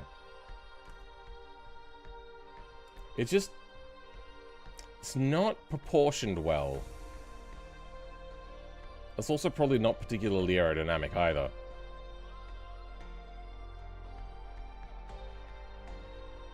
Is that what you're gonna make, Max Samplex? You're gonna make the Lancia Delta S4 Group B? Cool. Lucid ripoff? Didn't they say it was made by Honda? Sony and Honda together. Oh dear. Whoops, no, don't do that. Just look at the picture. Looks like a Lucid Air. A Lucid Air doing okay. Which one are they again? Lucid Air. Are they doing well? I can't remember. That is an ugly car. That is a really ugly car. Why is it so bulbous? Looks like the nose got bitten by a bee and it's allergic to bees. Looks a little bit better from this angle. I mean, great that you're getting like proper room in the back of the car and all that. It's just, it doesn't... it's disproportionate. Now, I know that the proportions are going to change for... Oh, why... You know what it looks like? It looks like those, leggings butt support. Oh, I should probably also go to this mode just in case.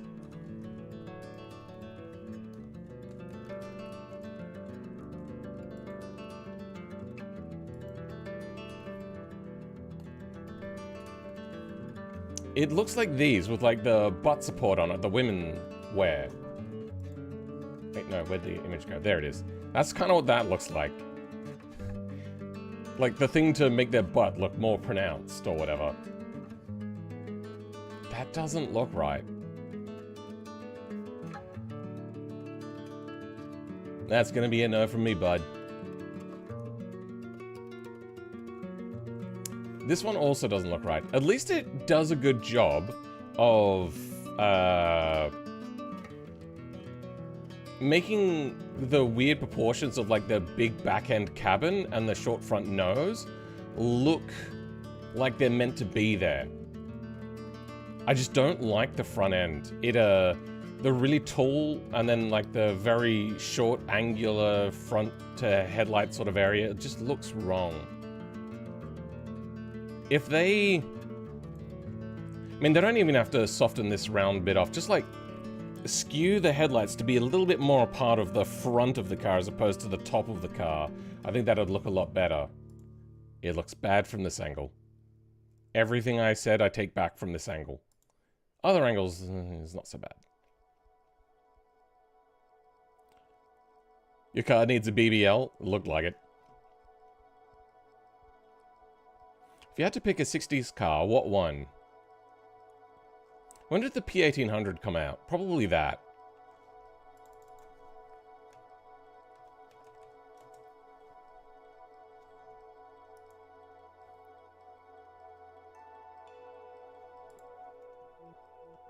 I don't know about the wagon version.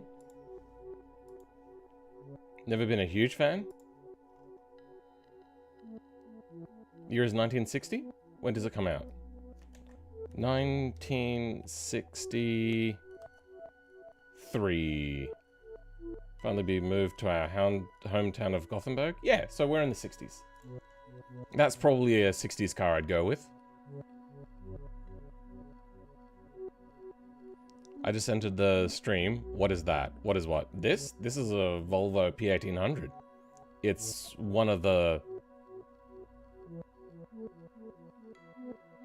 cars of all time. I don't know. I was gonna say like coolest cars of all time, but I don't know about that. But it is so outside of what Volvo normally did. It looks like a Ford Probe. What are we talking about? The Honda? This? Isn't there a new Ford Probe and it's an SUV again?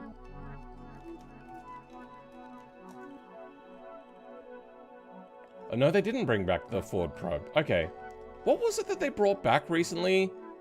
Because everything that had any sort of like following, they've brought back as an SUV because that makes more money.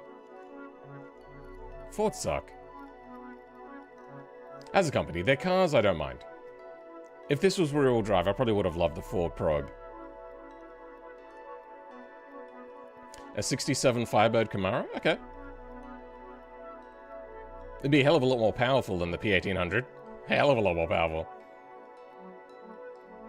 Shelby Cobra. Oh, yeah, the Shelby Cobra. Isn't that older than the 60s, though? Shelby Cobra... Wikipedia. Could have sworn. Not the AC Cobra.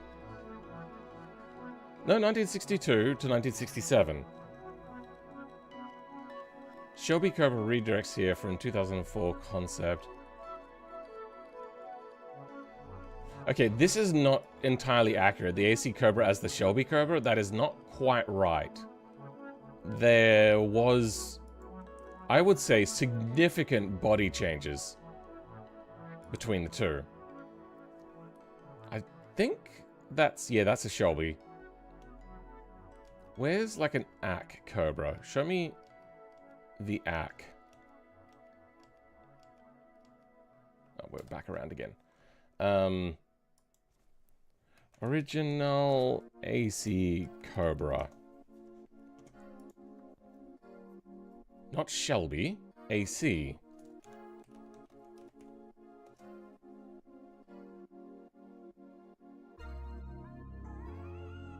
It does look a little bit more like that. Like it's just, it's more dorky. Yeah, they're a little bit more like this. That's the original, that's a Shelby? Fuck me. Alright, well...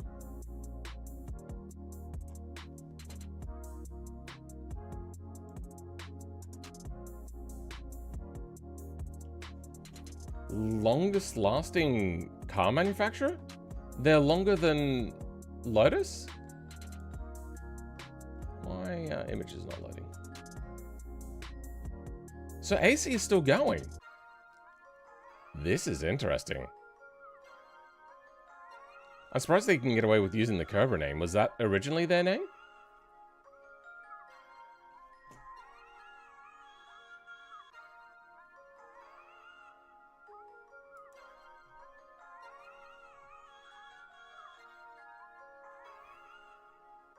Is that right? Could have sworn that they had like square edges around the fenders, around the wheel wells. 2.3 liter EcoBoost. 320 horsepower on those dinky little tires. Oh my god. And that's the small power version? What is this engine?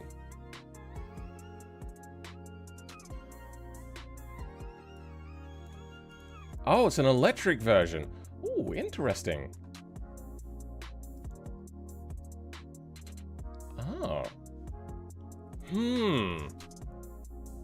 That's interesting because fuel in Australia is incredibly expensive, and I like the idea of like sticking the finger to fuel companies and huh.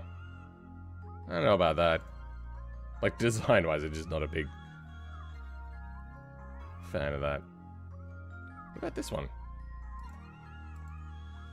Yeah.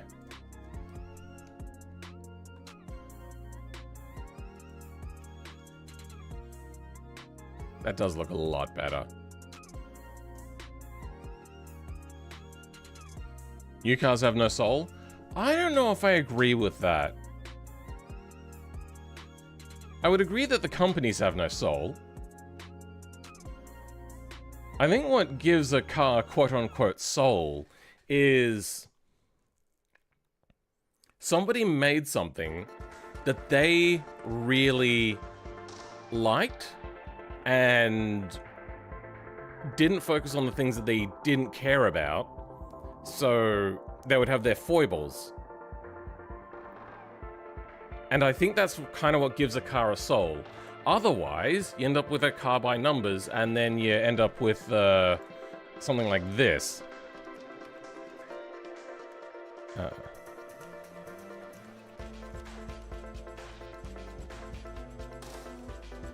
Mustangs don't make a massive amount of money. But you know what does? An SUV. You know what also makes a lot of money? Electric. So this was... yeah. But you know what doesn't make a lot of money? Something with no name behind it, no branding, nothing like that, nothing that they can really harp on and advertise about. Mustang Mach-E. Ford as a company has no thing. They did the Capri? Really?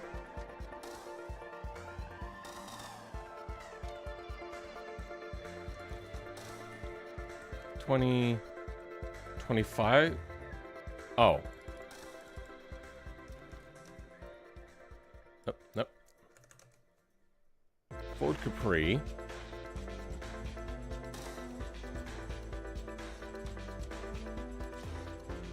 So this is real?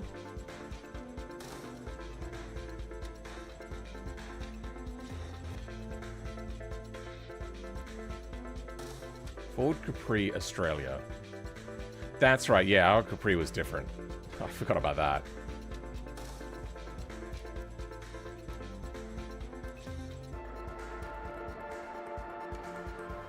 Well, do I have... no, I don't have Australia on.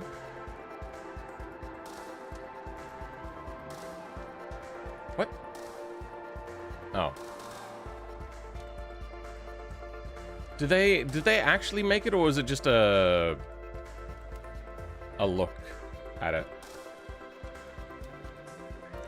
The Tesla Model X is an SUV technically? Yeah.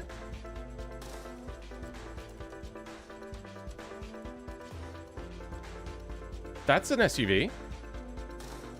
Why would you say technically? SUV stands for soft useless vehicle, right?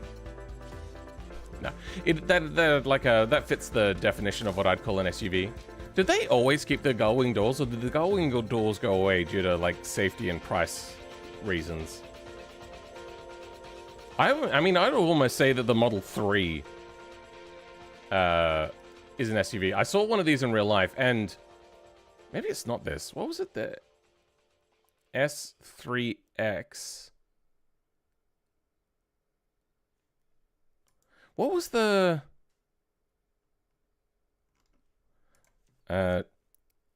Tesla, Australia. Oh, if anybody didn't know, the nomenclature for the things are a joke. S3X being the model names. For as much as I hate Elon, I thought that one was fairly funny.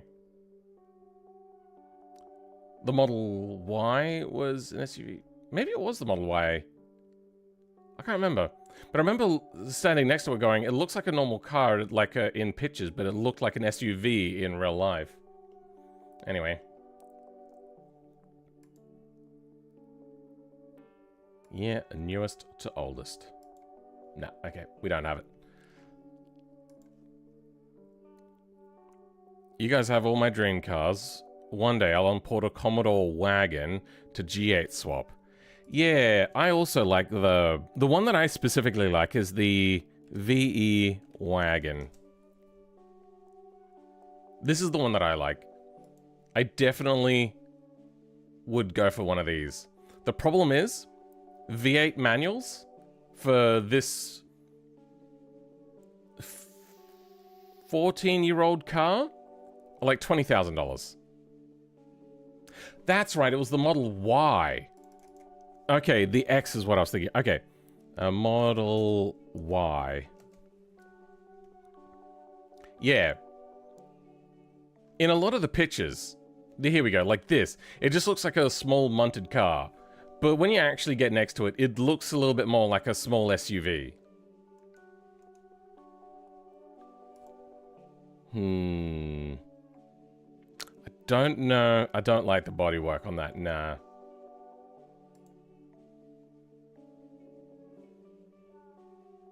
What mod was in the thumbnail? That was a, it's a work in progress mod by C1X. Hold on, let me have a quick look. C1X5W8. It's a thing that they're working on. It is not ready. It's not finished. It is definitely a work in progress. All right, what do we got in here? Oh, this is a forum post. Nope. That's also a forum post. All right. You know, we'll have at least a look at it.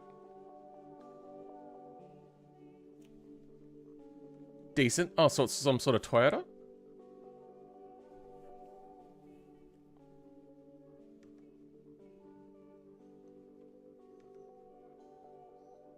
Oh, now it's a Lexus? Yeah, that's just what they do. What is... Okay. Is that a Subaru badge? Wait.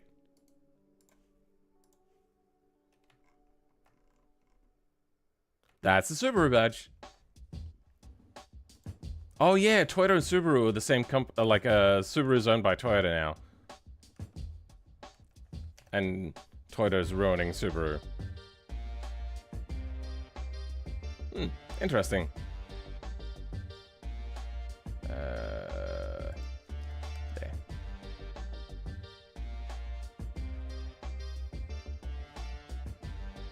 Looks like a new RAV or whatever it is. I am so disinterested in all SUVs. And pretty much any Toyota. Your interior camera is 3.8 megabytes? What the hell?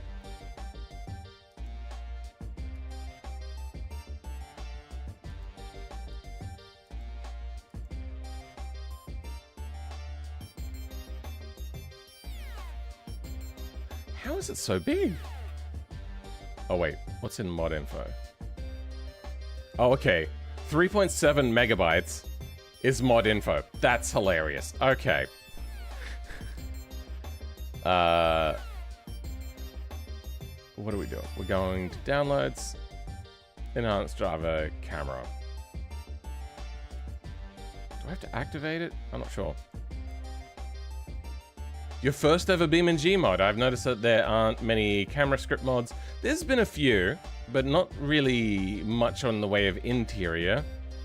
First release 2023. Okay, yeah. Then this probably would have been one of the first ones. So I decided to make one of the best of my abilities. This camera script is modification of the original driver lure script that comes with the game. I have added screen shaking effects and additional G-force driven effects, increasing the sense of speed and improved fun factor of driving overall. The camera effects are partially inspired by Forza and Drive Club.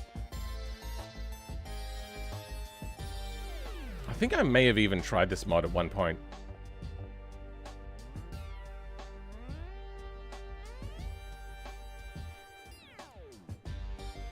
Oh, right.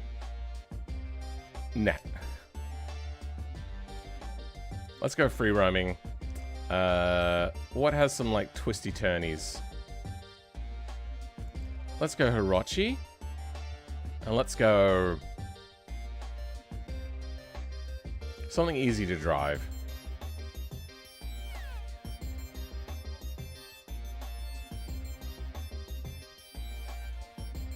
There. Let's do that.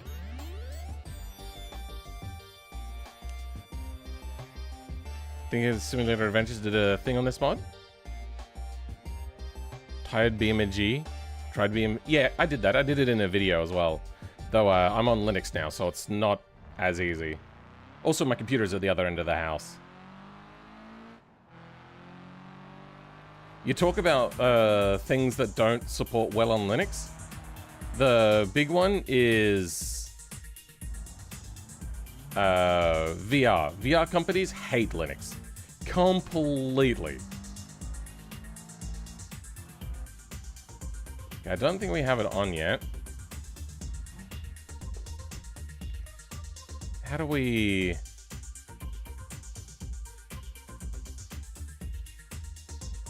Better requires at least BeamNG that. Trying to run this mod in previous version may call on this person. If you are on older version of it, please try downloading. Okay. How to use in BeamNG? No. Preset description.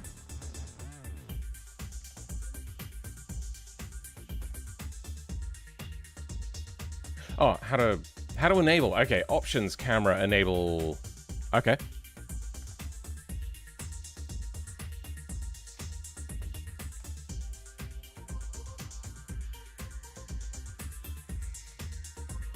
Camera enable enhanced driver. Do I have the mod enabled?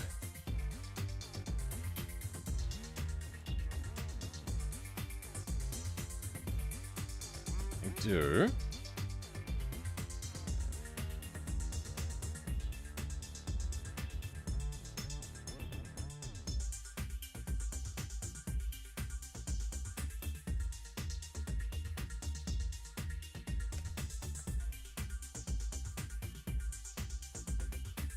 Oh, there's enhanced driver. Oh, okay.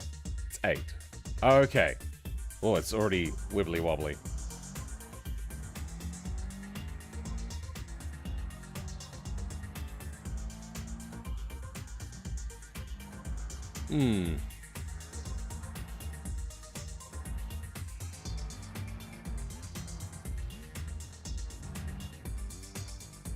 Well, let's compare that to normal camera.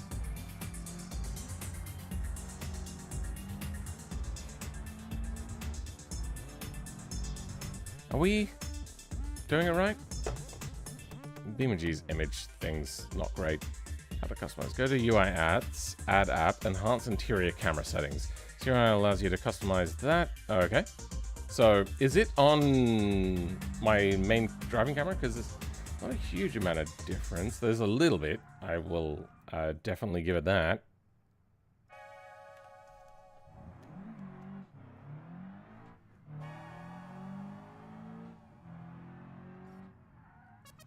I think the reason why I didn't do a video on this when I was doing the mod review stuff as well is because it's not really YouTube material, if you know what I mean. Doesn't affect default? Okay. I do see little bits of difference. I think the other thing was I was also concerned that it might cause motion sickness for viewers, since a lot of people already get motion sick. And when I did VR, everybody was complaining. It's like, ugh. I tried to keep my head as stable as possible when doing VR for the VR videos.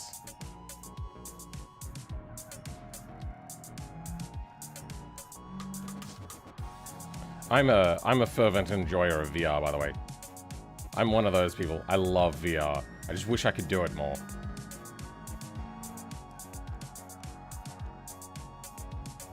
Oh dear.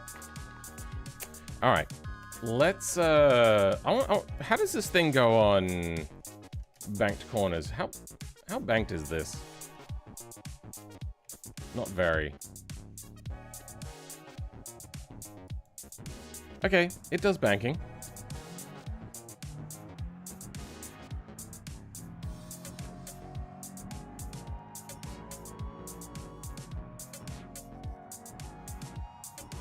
One thing that I also didn't like about some of the other camera mods was the fact that they were trying to go for a system like your Forzas and whatnot. The thing is Forza can generally tell where you're going, and they have different camera modes if you're in a race and not in a race.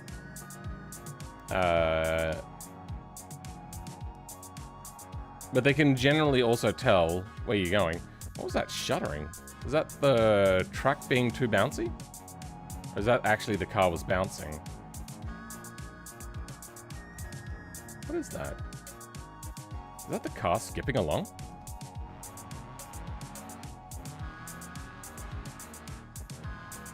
Whoa, what is happening? Why am I getting like 2 FPS?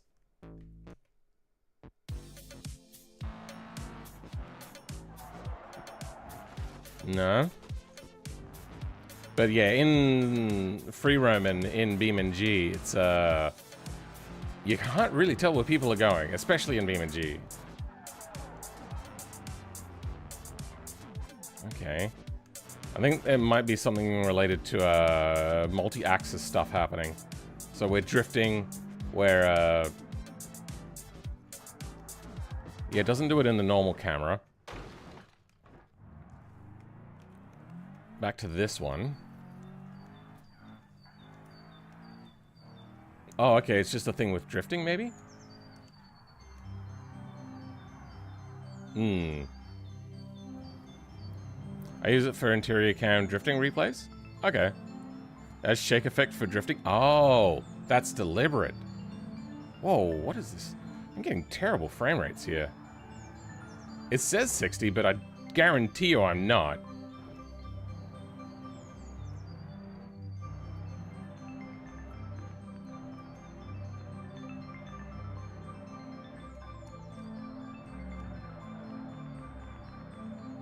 Oh, I kind of get it now. I think... Yeah, I would have only really gotten that... Oh, I did the wrong thing. I would have only really gotten that if it looked like an arcade game, with like a UI things, flashy things on screen. Oh, okay. Cool. I'm going to try to make it really loose now.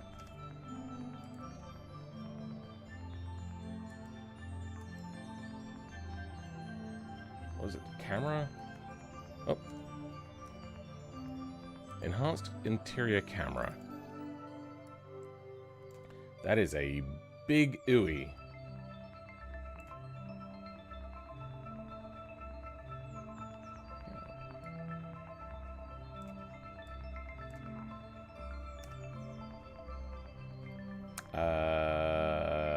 Is that... Which way does the strength go there?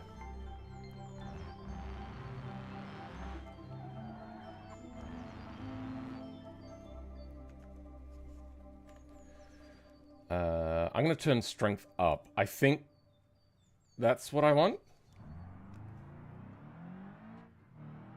Okay, tilts up. Not a great fan of that. Okay. Let's try the drift again. Okay. Normal force strength. Adjust the strength of the head motion from loops and landing impacts. Sure, why not? Normal force threshold. Adjust the required force needed to experience up-down G-force effects. I'm gonna turn Excel down, turn that up. Leave that low. Shake, is this the drifting one? Shake softer, harder. We'll turn that off. Field of view.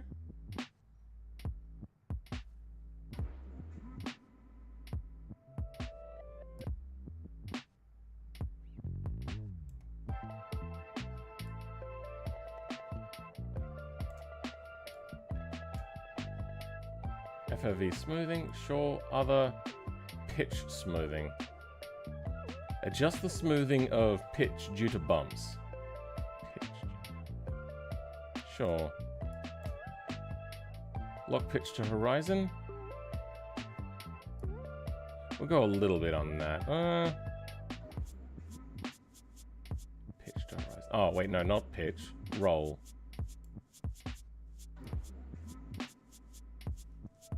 I like that.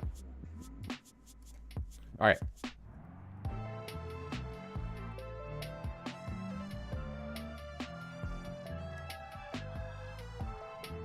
Oh, the shaking didn't stop.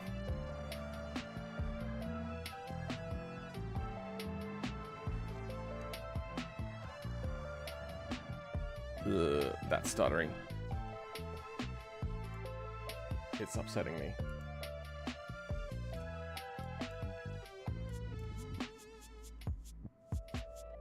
Oh, drift shake. There we go. That's what it is. Okay.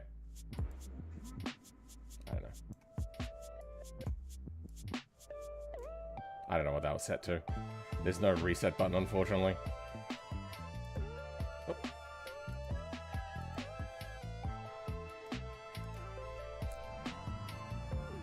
Scroll down in the shake to adjust drift shake. Okay, cool. There we go. That feels a lot better. Ooh, no, I'm getting motions. Try taking my glasses off. What? Alright, can we set this? Is there like a drift mode? Off? Two-step? Two-step? Oh, wait. Oh, I see it now. Comfort, sport, EC, off. Alright, let's try that.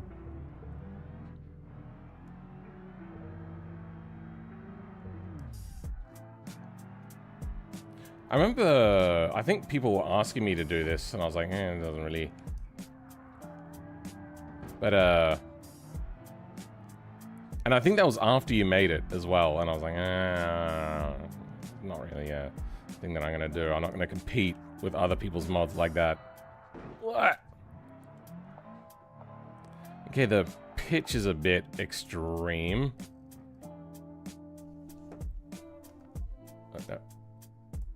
Where's pitch? Cell strength down. D-cell. I would like the D-cell to be different. It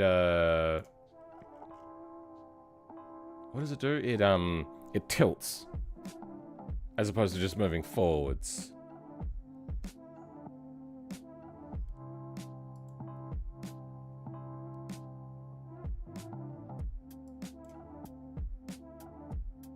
Oh, there we go.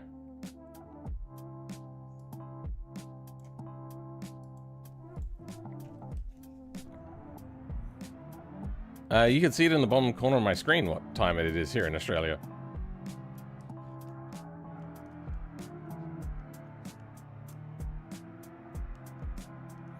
Now it's going vertically in the camera. I don't know. There's so much tuning that can be done with cameras.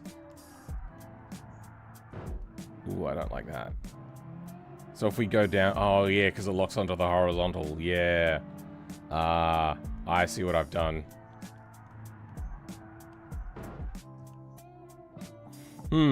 Yeah. Cool.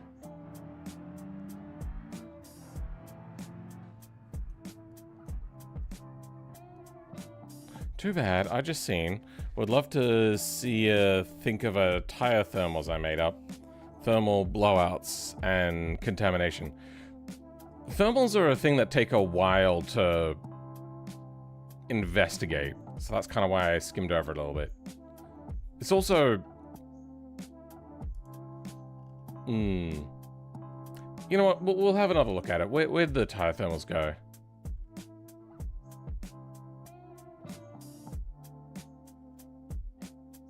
Here we go. I'm guessing this is the one you're talking about? I don't know why the UI app is so zoomed in on your screen. I have a big monitor and it's set to 1080 on the UI interface scale.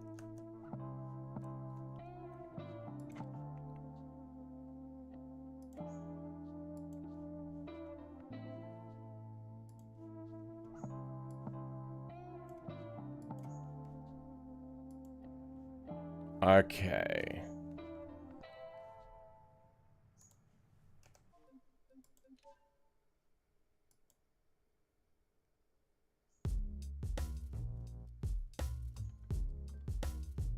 Okay. Now, is there a UI with this? There is a UI. Stick that about there. Wait, how do you enable it? Is it not on by default?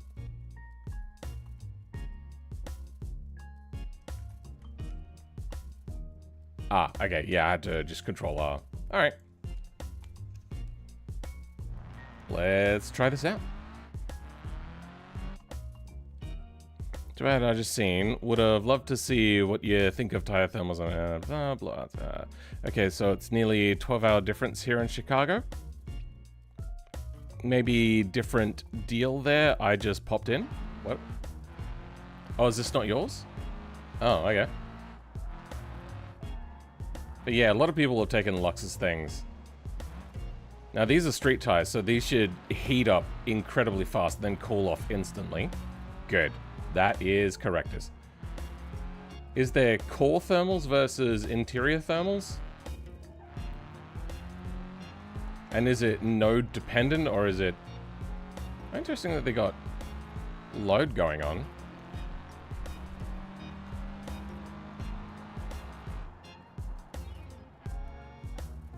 Not getting a lot under braking, but then again, we've only just started driving. And do they do the thing where the traction drops off as the tread wear goes down, or do they do it more realistically? A lot of people, like, in games, they'll see, like, your tread wear is down, so they'll reduce your traction to, like, make you want to get new tires or whatever, make it into a whole strategy. But that's not really how tires work in real life. The only ones that really actually do that are, who are they? F1, with their tires that are specifically designed to do so. Because they're trying to gamify the system. It's actually probably designed. And then people were blowing out tires and like, oh, Pirelli suck at making tires. I was like, no, it wasn't Pirelli. That was... They're doing what they were asked to do, which is to make a tire that drops off in quality. And then people were having problems with it, couldn't get it to work consistently because it's not meant to be consistent. And then they were blowing out tires. Now, are Pirelli tires good or not? I don't know, but that's not what was happening there.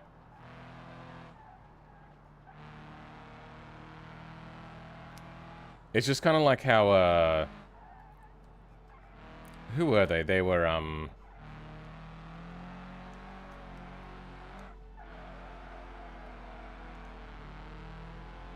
yeah, they do cool off pretty quick, which is very indicative of real tires. Oh, there is music, yeah.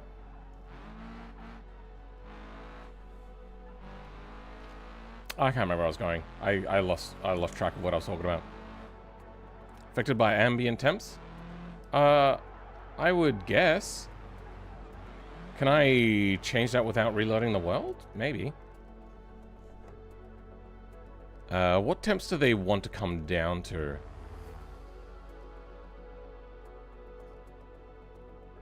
This UI is a bit jacked.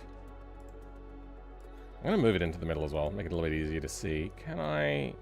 Oh good, if I stretch it out, then it stops overlapping. Okay. 6.9. Oh yeah.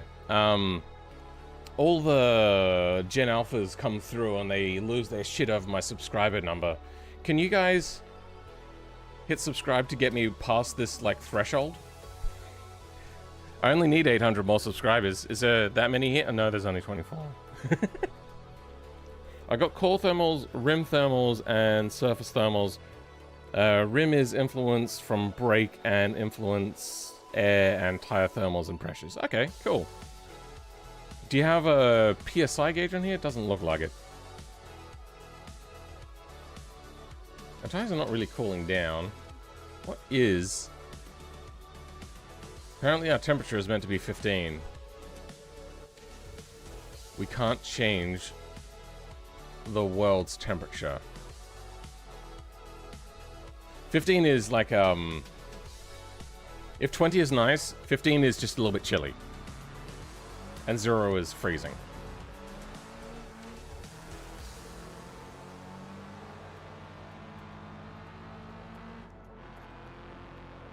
You're technically Gen Alpha and don't like it? Yeah, that's fair. That meme means nothing. Yeah, no, it is. It is nothing. The Gen Alpha humor is just consecutive non sequiturs, ignore the punchline sort of thing. Which is not a whole lot different from millennials. It's just a lot of the time... I don't know how to describe it being different from millennials.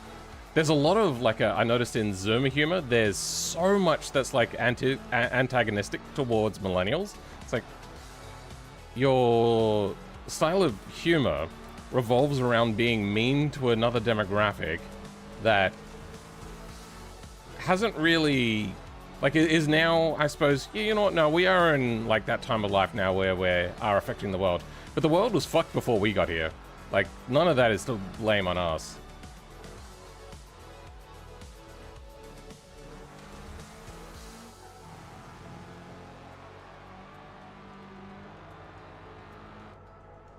Can you do a burnout to see the tires? All-wheel drive, not really. That's why I'm drifting so much. What do you think of the upcoming Australian trucking game? It sounds like it's probably going to be one of the most boring games in the world. For as much as I love Australia and all that, Australia is city, nothing for massive amounts of distance, city. Now, most places are like that, but at least there's like towns and villages or whatever in between, interesting sites. Australia is just a big bowl of repeating for 8 hours as you travel in between states.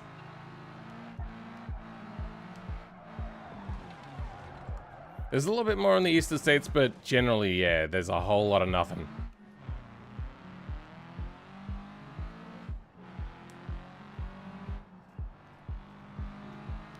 Post-ironic humor? Yeah, a lot of those ones, they're like, humor is ironic, but it's irony on irony, and then it's not actually really all that ironic. So I wouldn't really call it that. There's a lot of sarcasm,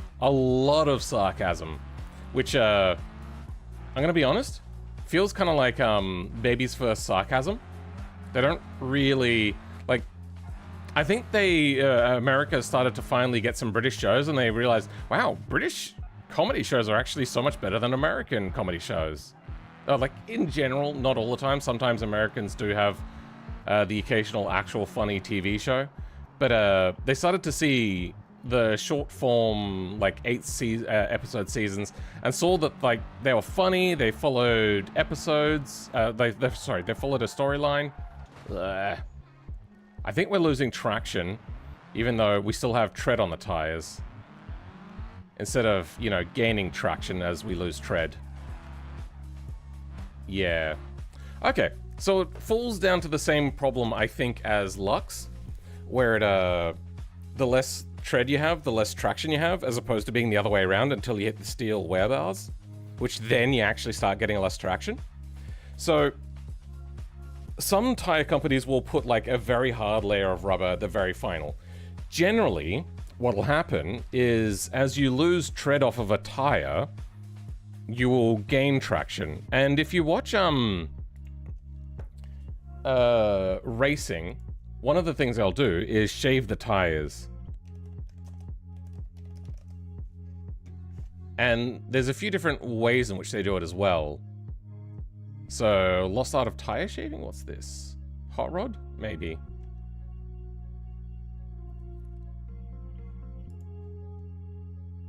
Tire shaving in all-wheel drive vehicles? Oh, interesting.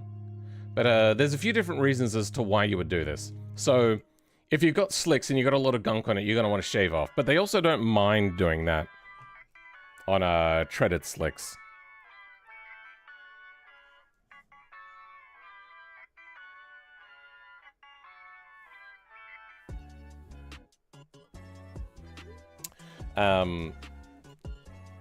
But yeah, when it comes to treaded tires, and when they do like championship winning tire shaving from Midland tire, like it's just a thing that you do to have less tread movement when you're driving.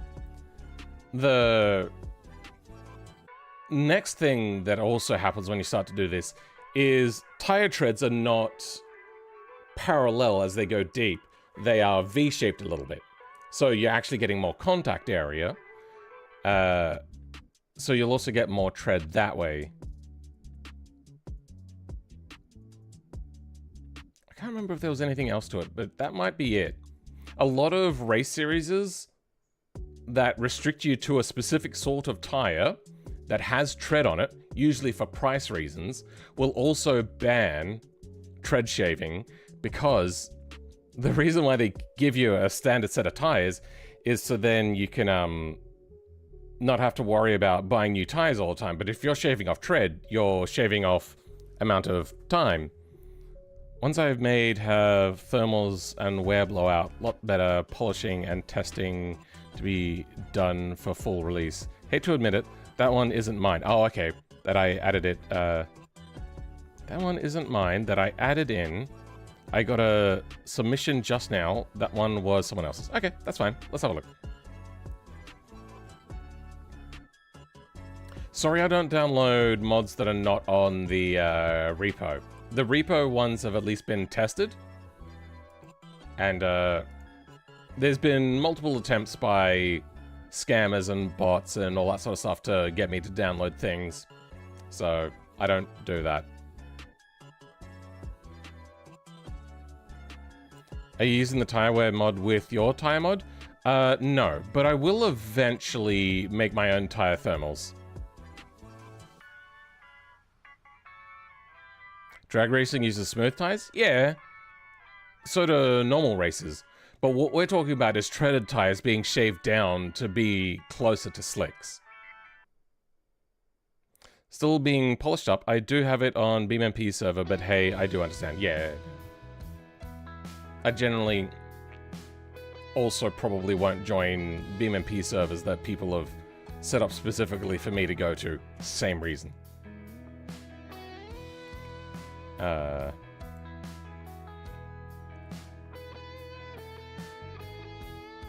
always thought that this was such an interesting idea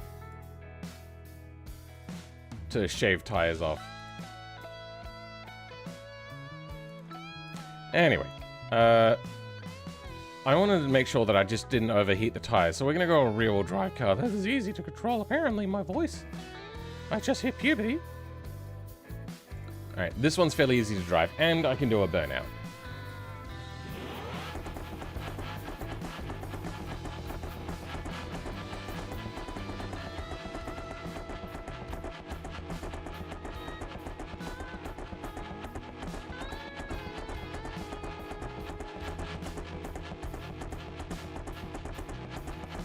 Are they gonna pop from temperature?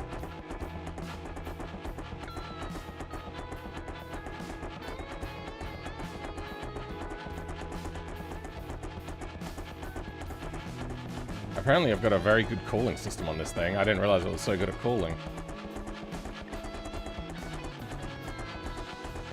don't want to blow up my rear brakes. But it might happen. We'll have to coast every corner.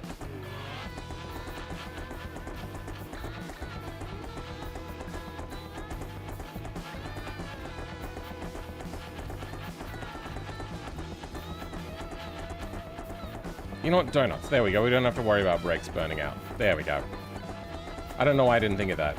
Probably because they wouldn't fit sideways in the pit lane. Like, literally, I don't think this thing... I don't think the pit lane is wide enough for this car. Let's get it down to, like, 20% or so.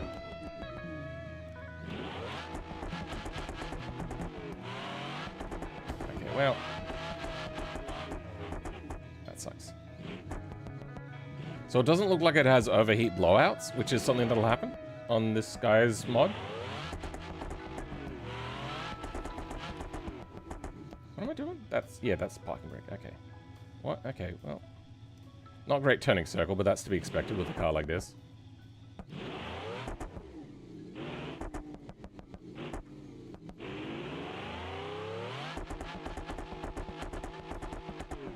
Okay, why don't you want to do a burnout in this direction? What's happening?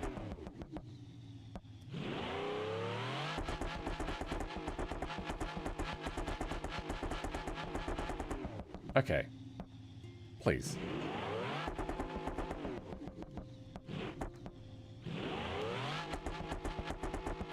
Oh my god, it just goes into understeer. Alright, you know what? We got the tires worn down. 50 and 35%. Not great. But we're gonna let it cool down now. And we'll go back and have a look at that. Drum brakes on a race car is crazy. Yeah. That was a part of the choices that I made when I was coming up with a law for this vehicle. Have you seen the inline ones? That is an impossible engine. Inline 1? That doesn't work. It'd be 0.1 cylinder, like, it's not a line. Something like Muye would use, what, the 1 cylinder? He did. My personal favorite is probably the Sagara or the Scout. I don't know what we're talking about. Okay, I'm gonna drive really slow and whatnot to get the brake temperatures to come down. Get a little bit of airflow and not use them.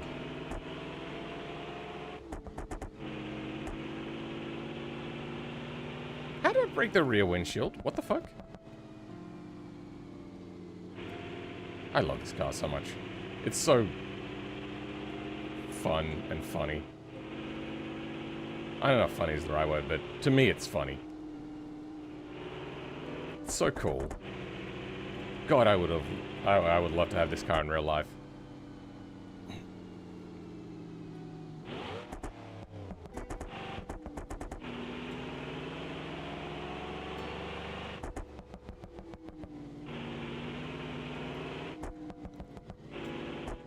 Talking about BeamNG mods? East Germany? Huh? Welcome, Burning G.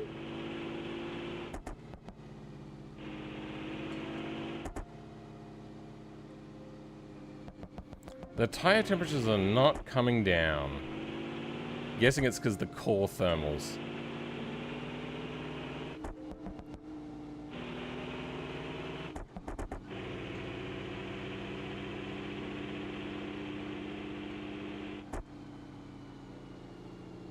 Brakes are slowly coming down in temperature though.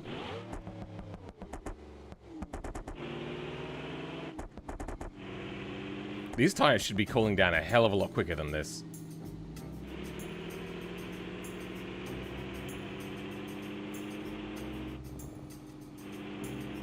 Or at least the front ones should cool down a lot more.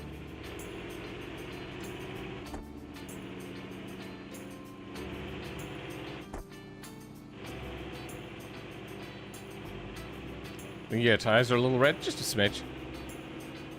We're trying to cool them down at the moment, so that's why we're just driving around slowly.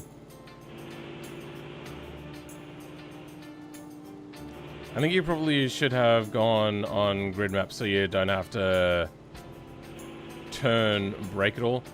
Yeah, but then I don't like it's really hard to tell what's happening on grid map because you don't have a what do you call it?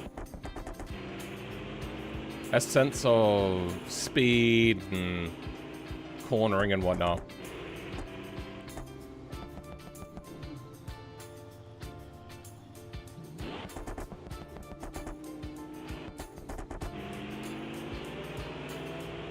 Dream build would be an A111? Sure.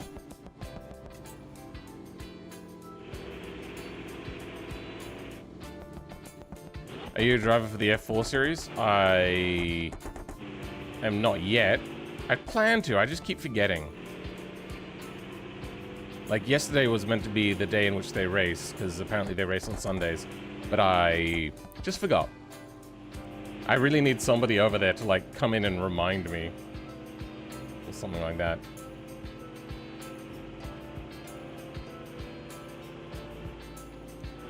So udgy when it comes to saying your dream car? What? Well, you know what? If I drive on grass, it should get colder quicker. I remember seeing that written down in their thing.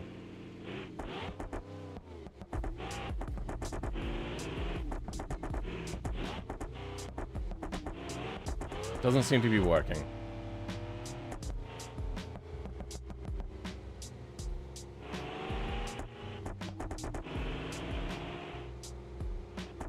When you use the ETK driving center with a circular skid pad or something, it has canted edges so you can just kind of drive in circles. It's not that canted, and G-forces are G-forces, even if you're putting it directly downwards into the ground.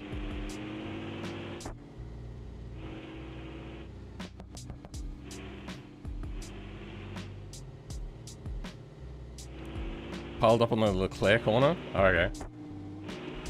Oh, judgy. Ah. Yeah. I think what it does, what's happened with me is when I was young, the affordable dream cars were like an old Mustang. You can't get a really affordable Mustang anymore here in Australia, at least. Or like an old Ford Falcon with a V8. Like, the V8s, when they got a little bit old, they lost their value a lot because they were just like usually ragged.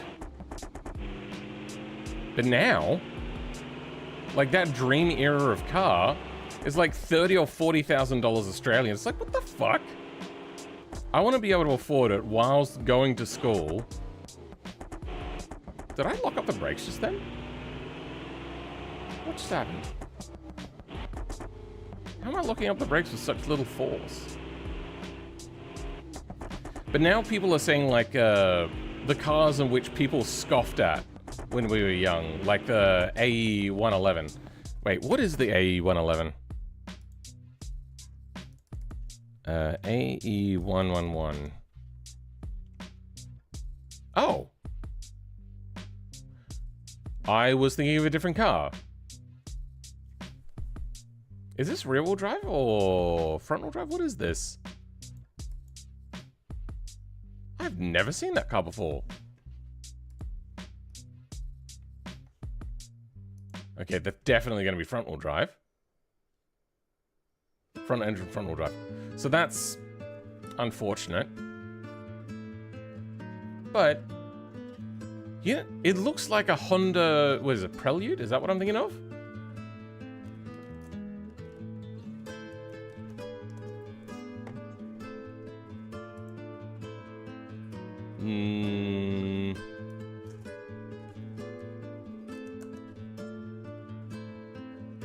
No, the Honda, what is it? The Honda something?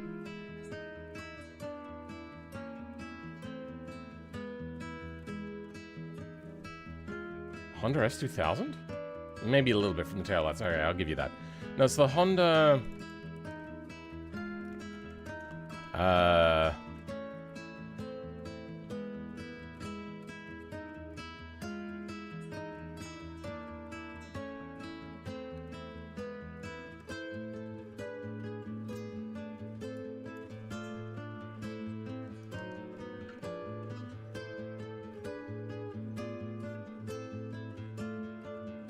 am I thinking of?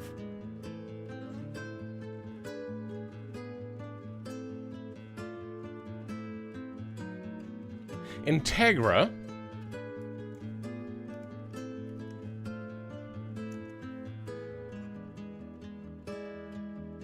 Is that what I'm thinking of? Yeah. That's what I'm thinking of. And also the Honda Beat.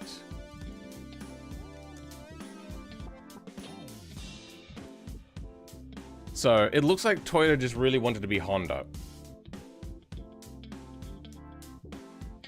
BA8 Prelude? BA8. Yeah. No, yeah! This is the one I was thinking of. I really liked this, which is when the Mitsubishi Magna came out. I really liked that.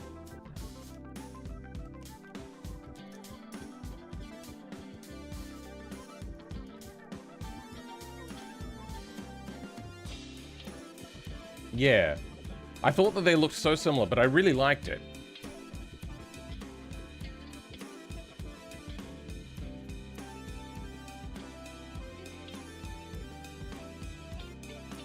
It's kind of like certain versions of the Ibishu Diana. I also saw another car, which I like. When I was having a look there. Honda...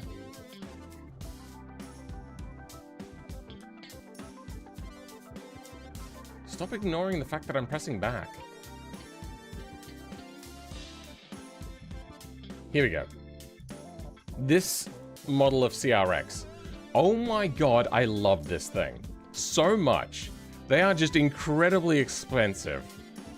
In fact, actually, let's have a bit of a look. carsales.com.au.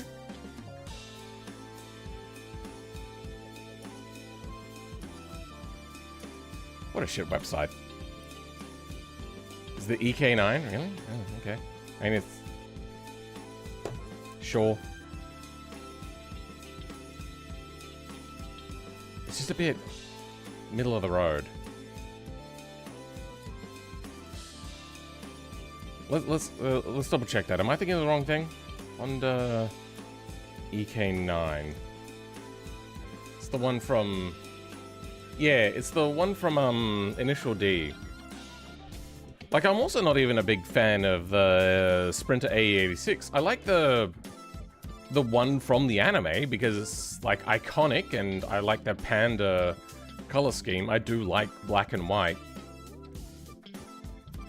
But I think out of all of the cars I ever saw in Initial D, you know what it is? It might have been also tainted by the fact that, for one, this was just a commuter car in Australia. I don't think we ever got the sports version of this, so it always looked bland. But the other one is maybe it was just because it was tainted by the fact that it was driven by a bad guy, quote unquote. And the guy was a bad guy in such like a shitty kind of way, like, oh yeah, I'm evil and I'm going to take over our midnight group and all that sort of stuff. I was like, wow, evil person is evil. Great backstory.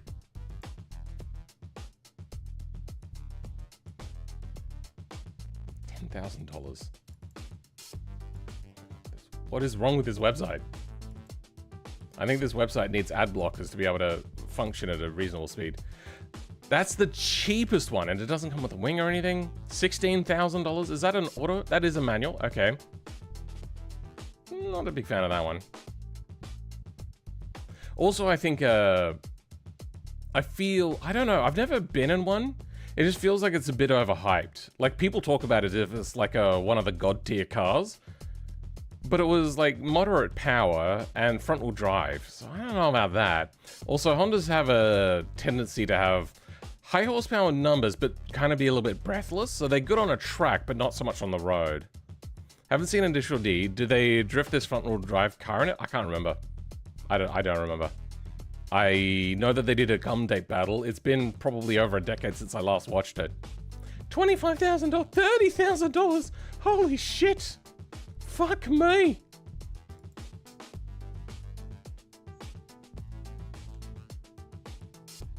It's cool. I really fucking love this car. They're just too expensive.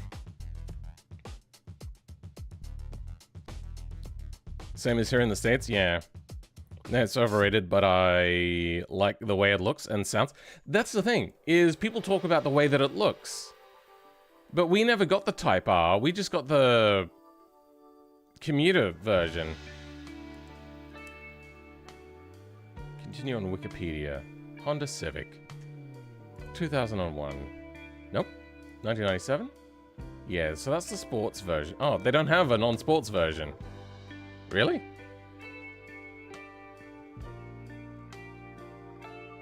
Is this Civic Type R specifically? This is Type R specifically. I was thinking that was a bit weird. Yeah. So we got these, and they are incredibly common here. So let's go Honda.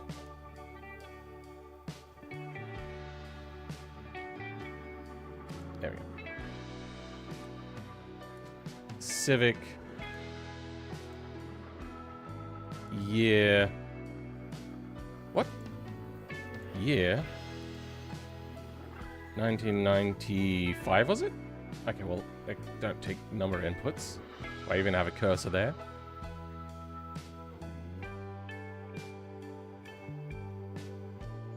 $1995 to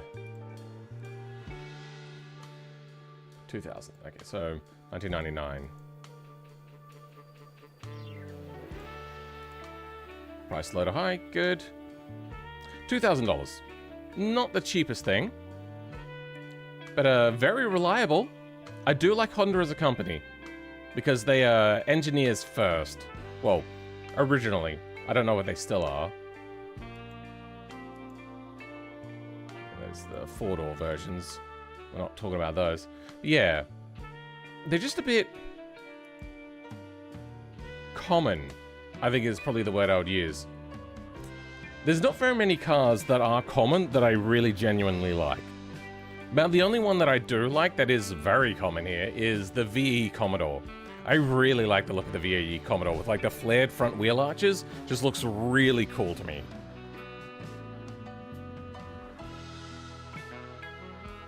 Commuter look good? Oh yeah, I know. You could put body kits on things. It's just, even still, the EK9 is just too normal for for my life experience. Growing up, these things would get in the fast lane, go about 10 to 20 kilometers an hour underneath the speed limit. If you tailgated them, they would speed up until they got next to another car, then they would match that person's speed, and no matter what you do, you could do nothing to get past them. They wouldn't know how to park properly, usually driven by old ladies. If anybody ever revved one up, it was because something accidentally fell onto the accelerator pedal. Then after we had Initial D, there was a bunch of people that took these and basically put these on the exhaust. So, Milo tin exhaust. So yeah, there was a lot of shit like this. They would just rip out the muffler, put on this, and go, oh yeah, doesn't my engine sound good? No, a 4-cylinder does not sound good. A 4-cylinder can sound okay, it can sound decent, you can have a tuned exhaust, but just louder exhaust, it's not it, bro.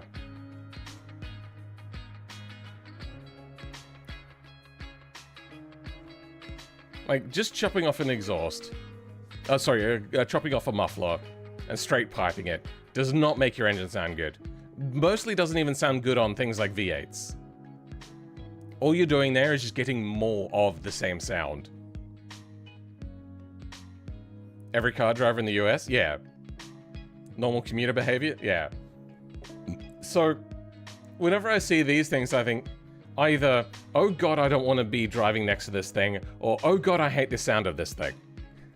So, my lived experience has me having a natural knee-jerk reaction of going, oh, no, no, get it away from me. I don't like it. Take that back. Also, help me. I will send you... That's not a normal sounding 4-cylinder. I will admit that I left out the part where I said a normal... Wait, did I? I'm pretty sure I said a normal 4-cylinder, right? Like, an straight-piped idling 4-cylinder that's just idling at normal RPMs sounds like shit. Straight-piped... You know what, let's just go Honda. Civic.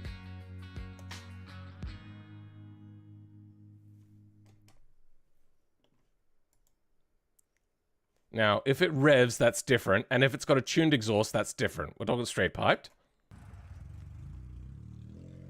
Can't hear it.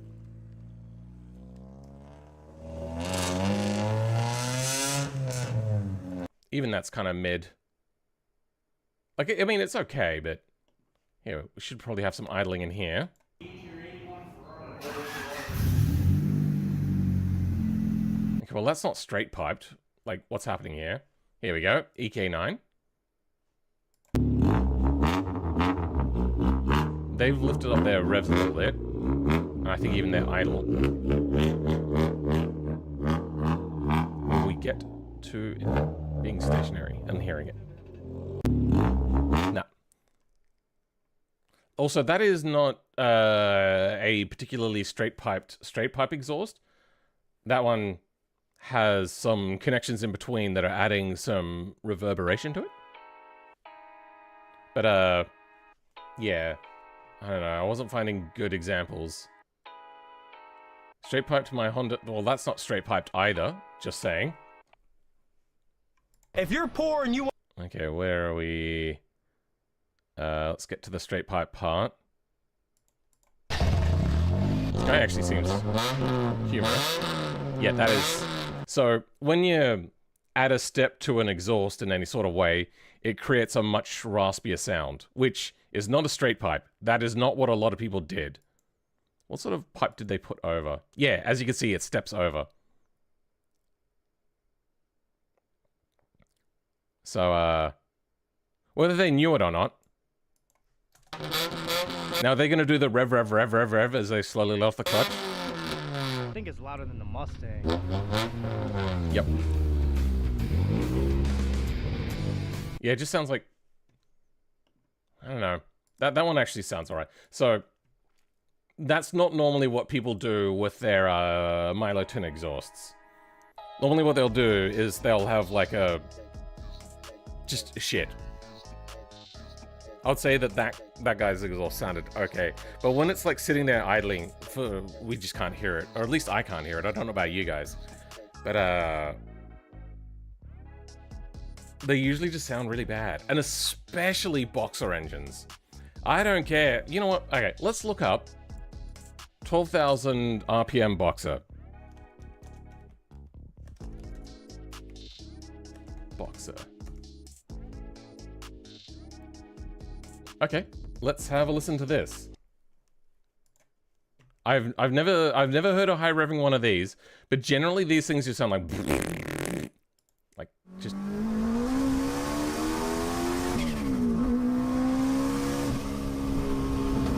That sounds really underwhelming Leading to me. Subaru performance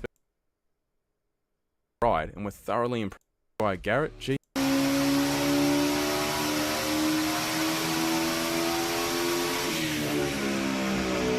I don't know, he's reaching 12,000 RPM, but it sounds like he's hitting 8. Like, it just doesn't sound...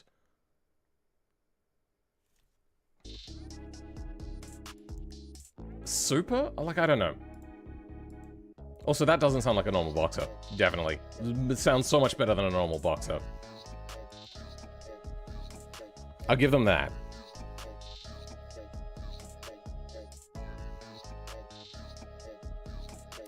Brap cannons are awful. So, what I've been talking about is just like straight pipe or just cut off muffler.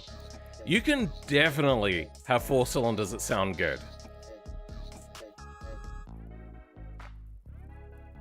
Is the LFA V10? The thing is I've not heard the LFA in real life. I've only ever listened to it in, like, videos and whatever, like TV shows. And I'd still call that video. And the sound quality from that is only as good as the sound quality that I have. So, it sounds good. But I've heard cars in real life that just make me weak at the knees. I just go, oh my god, that is such a good sound. And I don't get that from a recording. Turbo was choking the shit out of the sound? Yeah, I'd assume as much. At least it seems to have smoothed out the Boxer unequal length sound. He luckily has an equal length manifold? Yeah. The unequal length is really what I think, it makes it sound unique, but not good.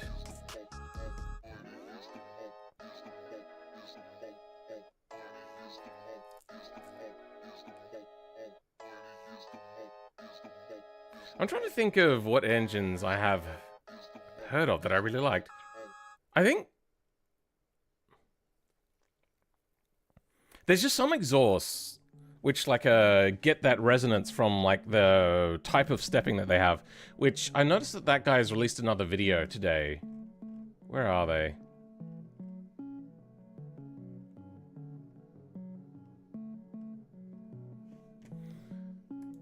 I am not seeing it. Alright, let's do a search. This guy. So, he did his whole thing, and I realized I accidentally made a car that sounded amazing back in the day. I worked at an exhaust shop, and he had a whole bunch of like off-cut stuff that was just gonna get recycled for scrap. So I cut it up and I made my own thing out of like patchwork stuff on this really shitty old Volvo. And I accidentally made it sound really fucking good. And then watching this back, I was like, oh shit, it was all stepped. Because what I did is I stepped it from like, I think it was 2 1/8 inch, which is like a really weird size thing. I stepped it up a few times. I didn't want to use the mandrel stretcher, so I just used some steps to get it all the way up to 8. I used like 3 different exhaust pipe sizes. And once you got the thing, I think at about like 3,000 to... it was somewhere around 3,000 to 4,000 RPM, just in that sweet spot. It sounded like... bzzz, like, I wouldn't be able to replicate it, but it sounded really... It sounded really good. The unfortunate thing it was an automatic. It sucked. So, just cruising on the highway, it droned like a dog. Oh my god, it was so bad. I dislike V8 sounds, no offense to y'all. I like both types of V8s. As long as it's got a decent exhaust. Not a loud exhaust, not a quiet exhaust. A well-tuned exhaust, not even an exhaust in the middle, just a tuned, good-sounding exhaust. I tend to like higher-pitch engines. You can make a V8 higher-pitched. Would you like that flyby clip for the comparison because I found it? Flyby clip? I don't know what you're talking about, but sure.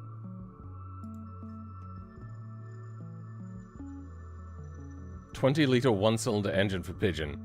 I think I have seen this.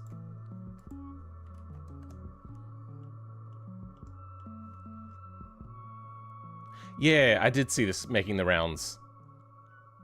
Also, be sure to only submit your own mods, not other people's mods.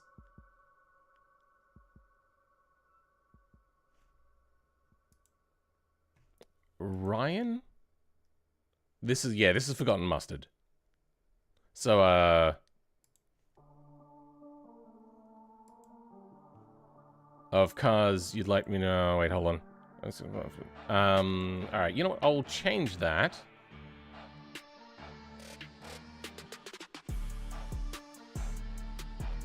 Where is it?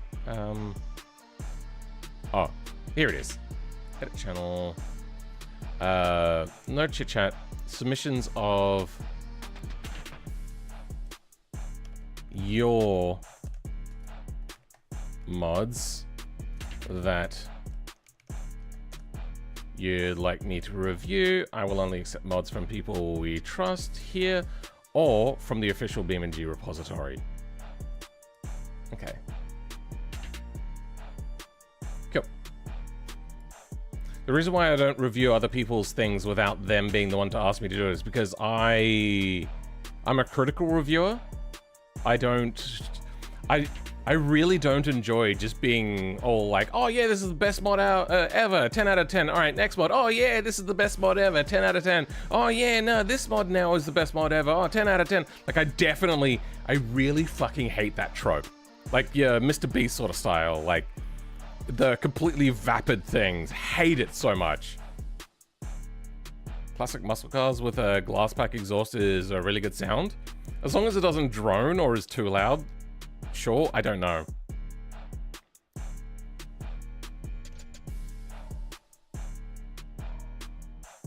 Sent in your DC. Give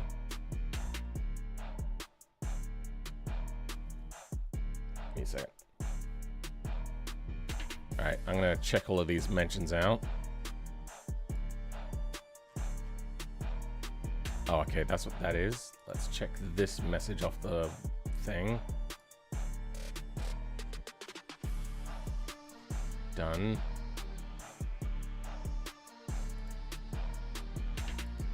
Check this message out. Okay. Oh, no, hold on. There we go.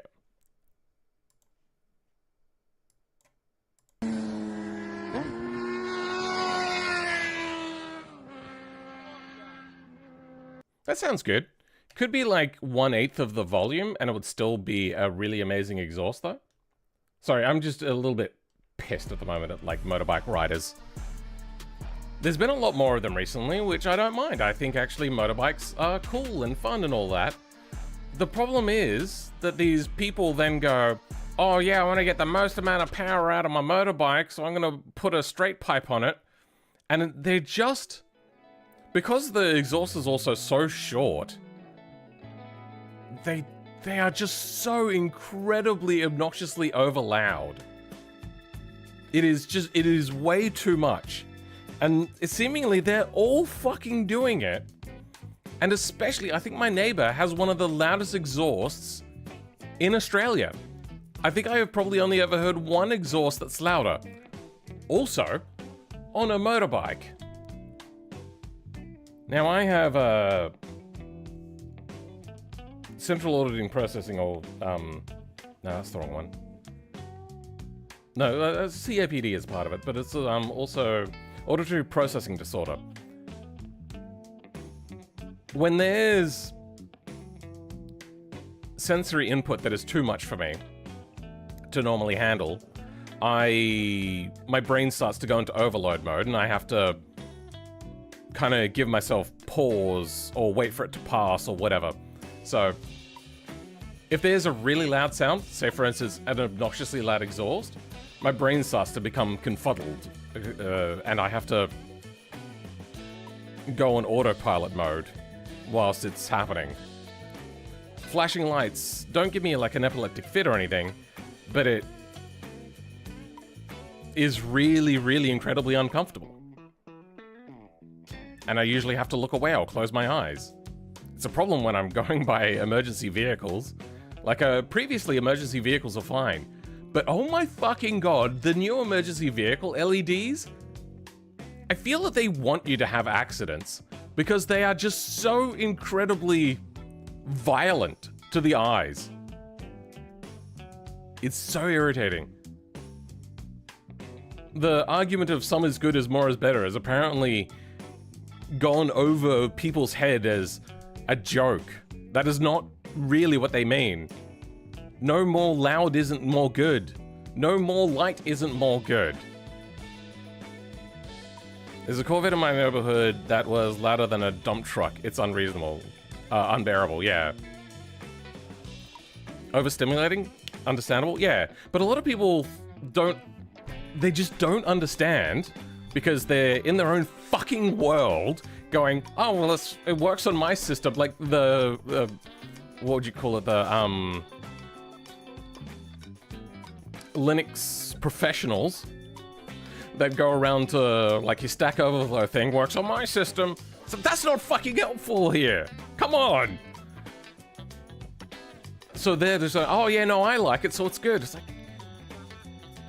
enjoy something that's indoors maybe instead. Like, please, be considerate of the fact that there are other humans. And this is also, like, my neighbor. This is right after, like, probably a couple months after we had, like, a lovely little chat. He was asking if, anything that he was doing was, annoying to me. And I said, no, really the only thing that'll get to me is, like, loud sounds. Like, there's somebody that plays loud music occasionally. And then he goes and does that to his exhaust. It's like, what a cunt. Put that the Linux professionals, yeah. Now, there are a lot of nice people, and there's a lot of nice people in my Discord. If you want help, just don't do what I do. Don't crash out at them. But, those guys are actually pretty helpful.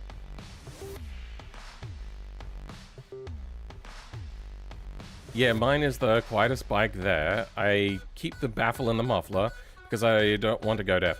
The thing is when people want more power out of the vehicle, get more power out of the vehicle because the vehicle can handle it. Not just get more power out of the vehicle because you can get more power out of it. These people, they get their motorbikes, don't even drive it, and just add a loud muffler on. Oh yeah, I want more power. Then there's also the... being loud is also safer, apparently. But then studies have come out and said that there's, like, no correlation between the two. And all of the correlation comes down to the attitude of the rider itself.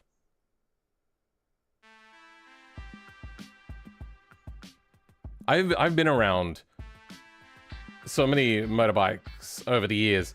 They tend to do things like hide in your blind spot just so that they can get angry at you when you don't see them. Like, yes, we should check our blind spots a lot more. I completely agree. All the time. Like, it's just, on modern cars, it's also a lot trickier because you sit further in and the C-pillar or whatever, it's B-pillar in coupes, is like gigantically massive. So, like, to look around the B-pillar in my Toyota 86, I have to take my glasses off because otherwise I won't get close enough. And I have to, like, do that, and then I have to do this to see the other side around it. It is so hard to check your blind spots for little things like motorbikes. But motorbike riders, just, they have a chip on their shoulder. Like, not all. Not all. Those sorts of motorbike riders have a chip on their shoulder, and they just want to be angry. So they put themselves in those situations. Now, which sort of motorbike riders are the ones that get into the most amount of accidents and like serious and fatal accidents? Apparently, those sorts of riders. You have a chip on your shoulder? That's the problem.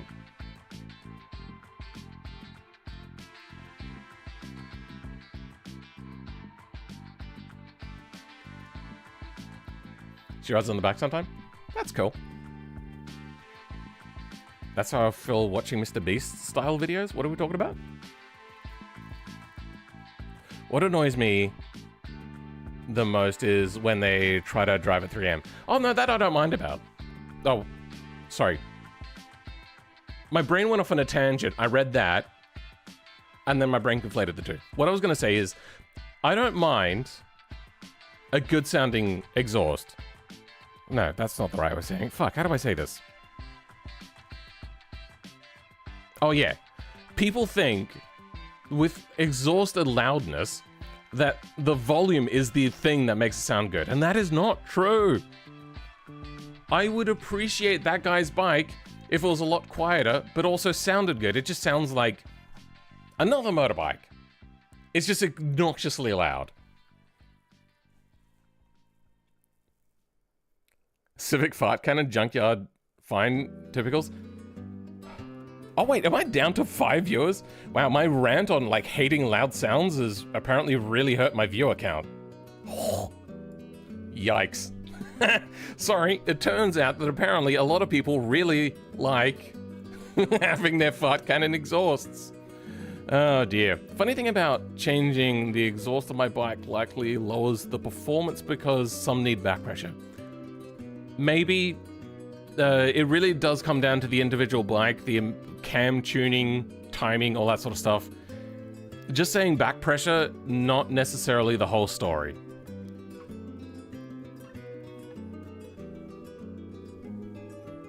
Funny thing about Phil's views are all bikers. I don't hate bikes. In fact, I've always kind of wanted a motorbike. It's just that to get a motorbike license here in Australia is thousands of dollars. To get the license. That's why I haven't gotten one. You're still here? Thank you, iPlayGame. Dropping an unload to the repo? Or upload to the repo? Cool. It'll take a while for it to get seen, so it won't show up immediately. Yeah, I do like Forgotten Mustard's stuff. It's just the reason why I haven't really tried to collaborate with him is because he's a mute creator. And I'm not, so that would be a weird collab to do. If they weren't a mute creator, I definitely would have reached out to them a long time ago. They're also doing like banger numbers still, I think. What's do they have their... Oh, they don't link it? Oh. Is there extra resources? More no. No links. Okay.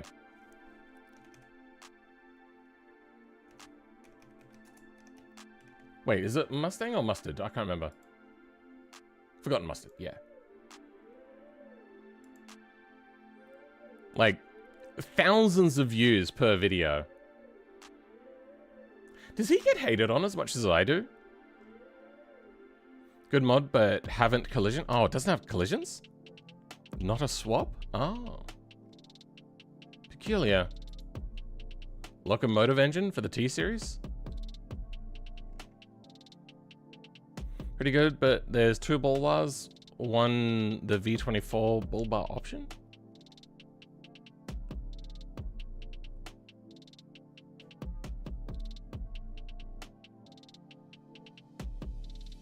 Unrealistic performance? You're looking at this and going, unrealistic performance? What the hell? See, this is like, why? JB can get some work. It's pretty spiky right now. Okay. Interesting, but unusable for the most part. You're wanting to use this? It's a funny, have a look at this thing, maybe do a drag race. Haha! Friend slot sort of thing. It makes sense for what it is. Unless it is actually bad, I don't know. Rear mounted turbos for the limo? Oh. Well, that's a way of doing it. Oh, that's funny. Tank engine for the Grand Marshal. 1 review. Okay. Is that a tank engine? I don't know if that is a tank engine. Blown Miata theme engine for the Gawler Blasto. What the fuck am I looking at? So that's 3 superchargers and some sort of weird plenum.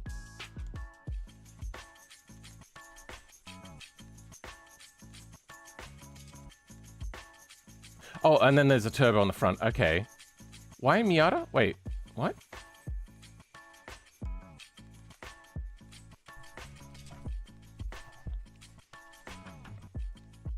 Nah, decent reviews. 1-cylinder engine for the T-Series?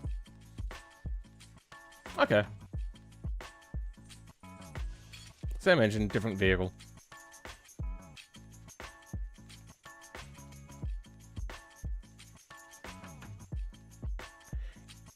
It's bigger. I didn't realize that. Oh, it is too.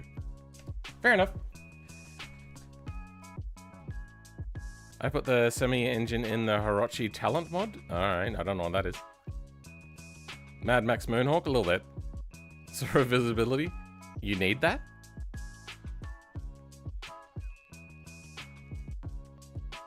Welcome, C1X. I used your vehicle in the thumbnail. I hope you don't mind. I think for what he does, his mods are fit for purpose. What's his most hated? Do we have a Legbot 4-cylinder muscle car? 2023? Wait, what?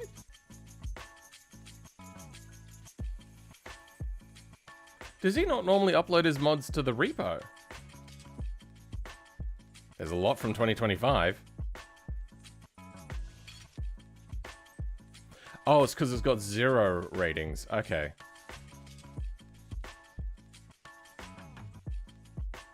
That looks like an automation build. Yep, automation.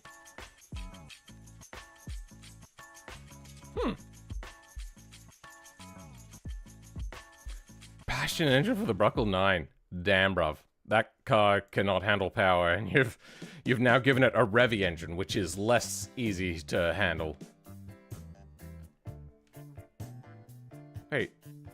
Oh! I didn't realize it was still pushrod. My bad. Not great pictures. Also doesn't link his videos, which is weird.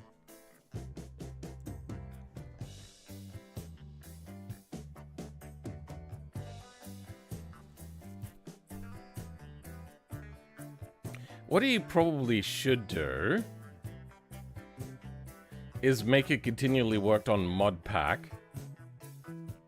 So then he doesn't have to have like a billion things up, which is something which I'm moving towards. I'm kind of now putting my mods together when I update them. What's more stable for me, Vulkan or DX? I don't know what DX is, but I run the native Linux version. The Talent is a tiny K truck. Oh, okay. Something makes you happy? Oh, using the picture? Yeah. I'm glad. I thought it might, which is why I thought it'd be okay, and I thought I'd leave it as a surprise for you as well. Oh, the Americans will hate the muscle car lower than 8 cylinders. So yeah, Corvette's engine is pushrod. Yeah, I know. I thought that it was a Revy engine. I know that Revy engines are generally not as easy to control. Revy high-powered engines, I should say. Revy lower-powered, not too hard to control. I do have another work-in-progress mod I could show if you're interested. Further from release than the Hyperintentella. No, that's fine. Leave it as a surprise. I like to see projects when they're either finished or basically nearly finished. Because I'm the sort of person that hates spoilers. I like to experience things in their full splendor, the way they were meant to be experienced.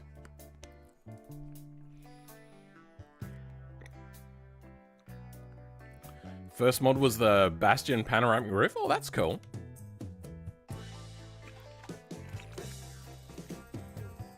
I remember doing panoramic roofs in automation. I was like, wow, I've come up with the best idea ever. Anyway, this was going to be a short stream, and it has been a short stream. I hope you guys have enjoyed. But yeah, we're going to wrap up now. I've got to record now for the next video and edit it together with that. There's not a whole lot done. Not a whole lot left to do, I should say. And then it will come out hopefully later today, for me that is. In about maybe 9 hours is when that should come out. It'll first go out to channel members and to Patreon. It'll be on my Patreon. For paid members. And actually, hold on. I think I changed the membership perks. So then, because it was never actually written in here, I think this one...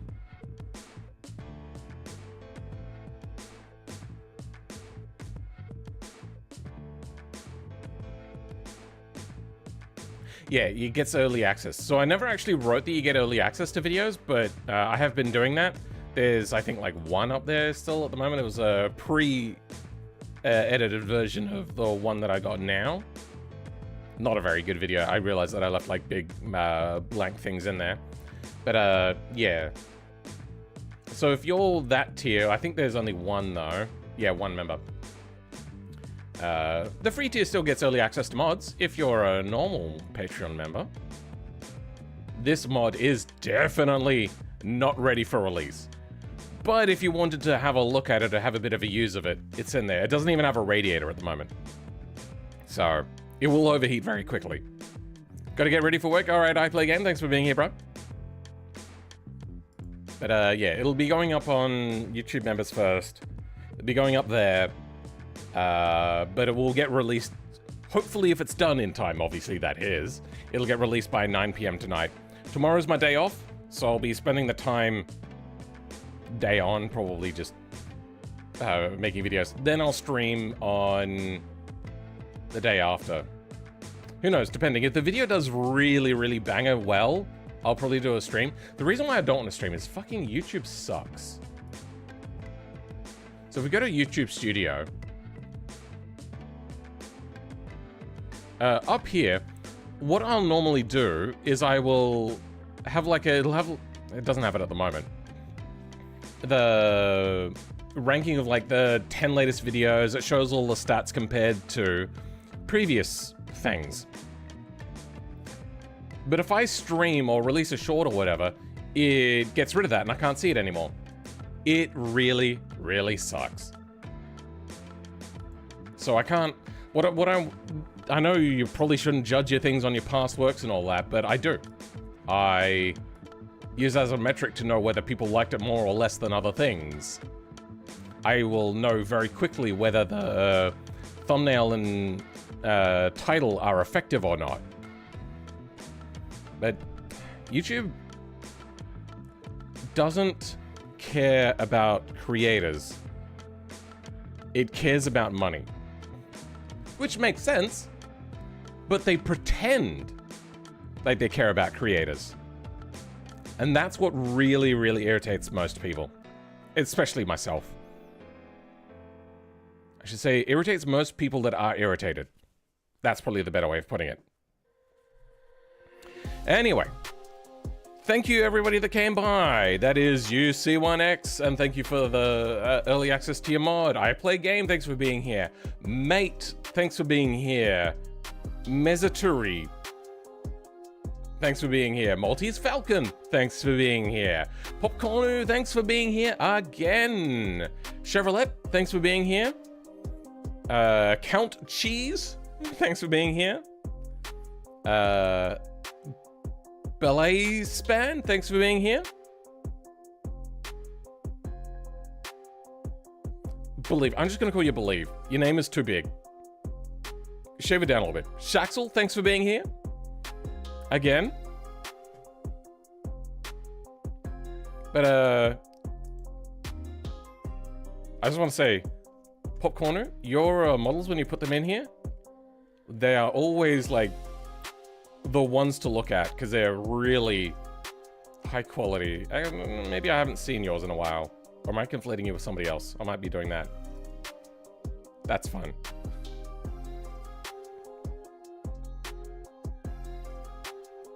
Here we go. So do you model from scratch, or is that just a repurposed other person's mod? I can't remember. I remember some people putting things up as if like they were showing the work that they'd done, but it's always just like taken somebody else's mod and they've added like a little, tiny little bit. But yeah. Oh, Piteous, thanks for being here as well, and thanks for being a channel member. So this is your whip, huh? Well, I'm spoiling it for myself. That is definitely not ready. Yeah, no, that's a long whip. That looks like a bolide as a base. Yeah. Okay. Thank you to all the channel members, all the Patreon people, but a special big thank you to DJM for being a top tier channel member. For everybody else, goodbye.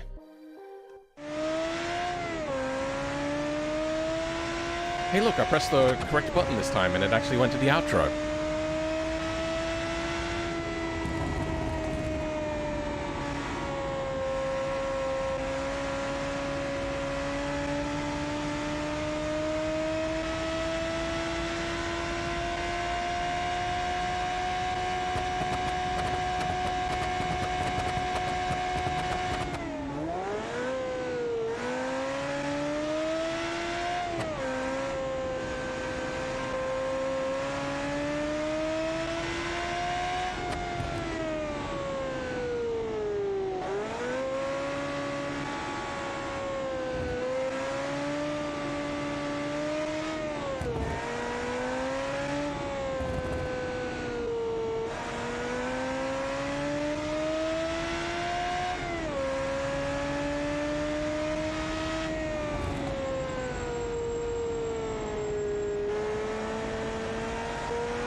Oh, I hit the stop stream button a while ago. Why is it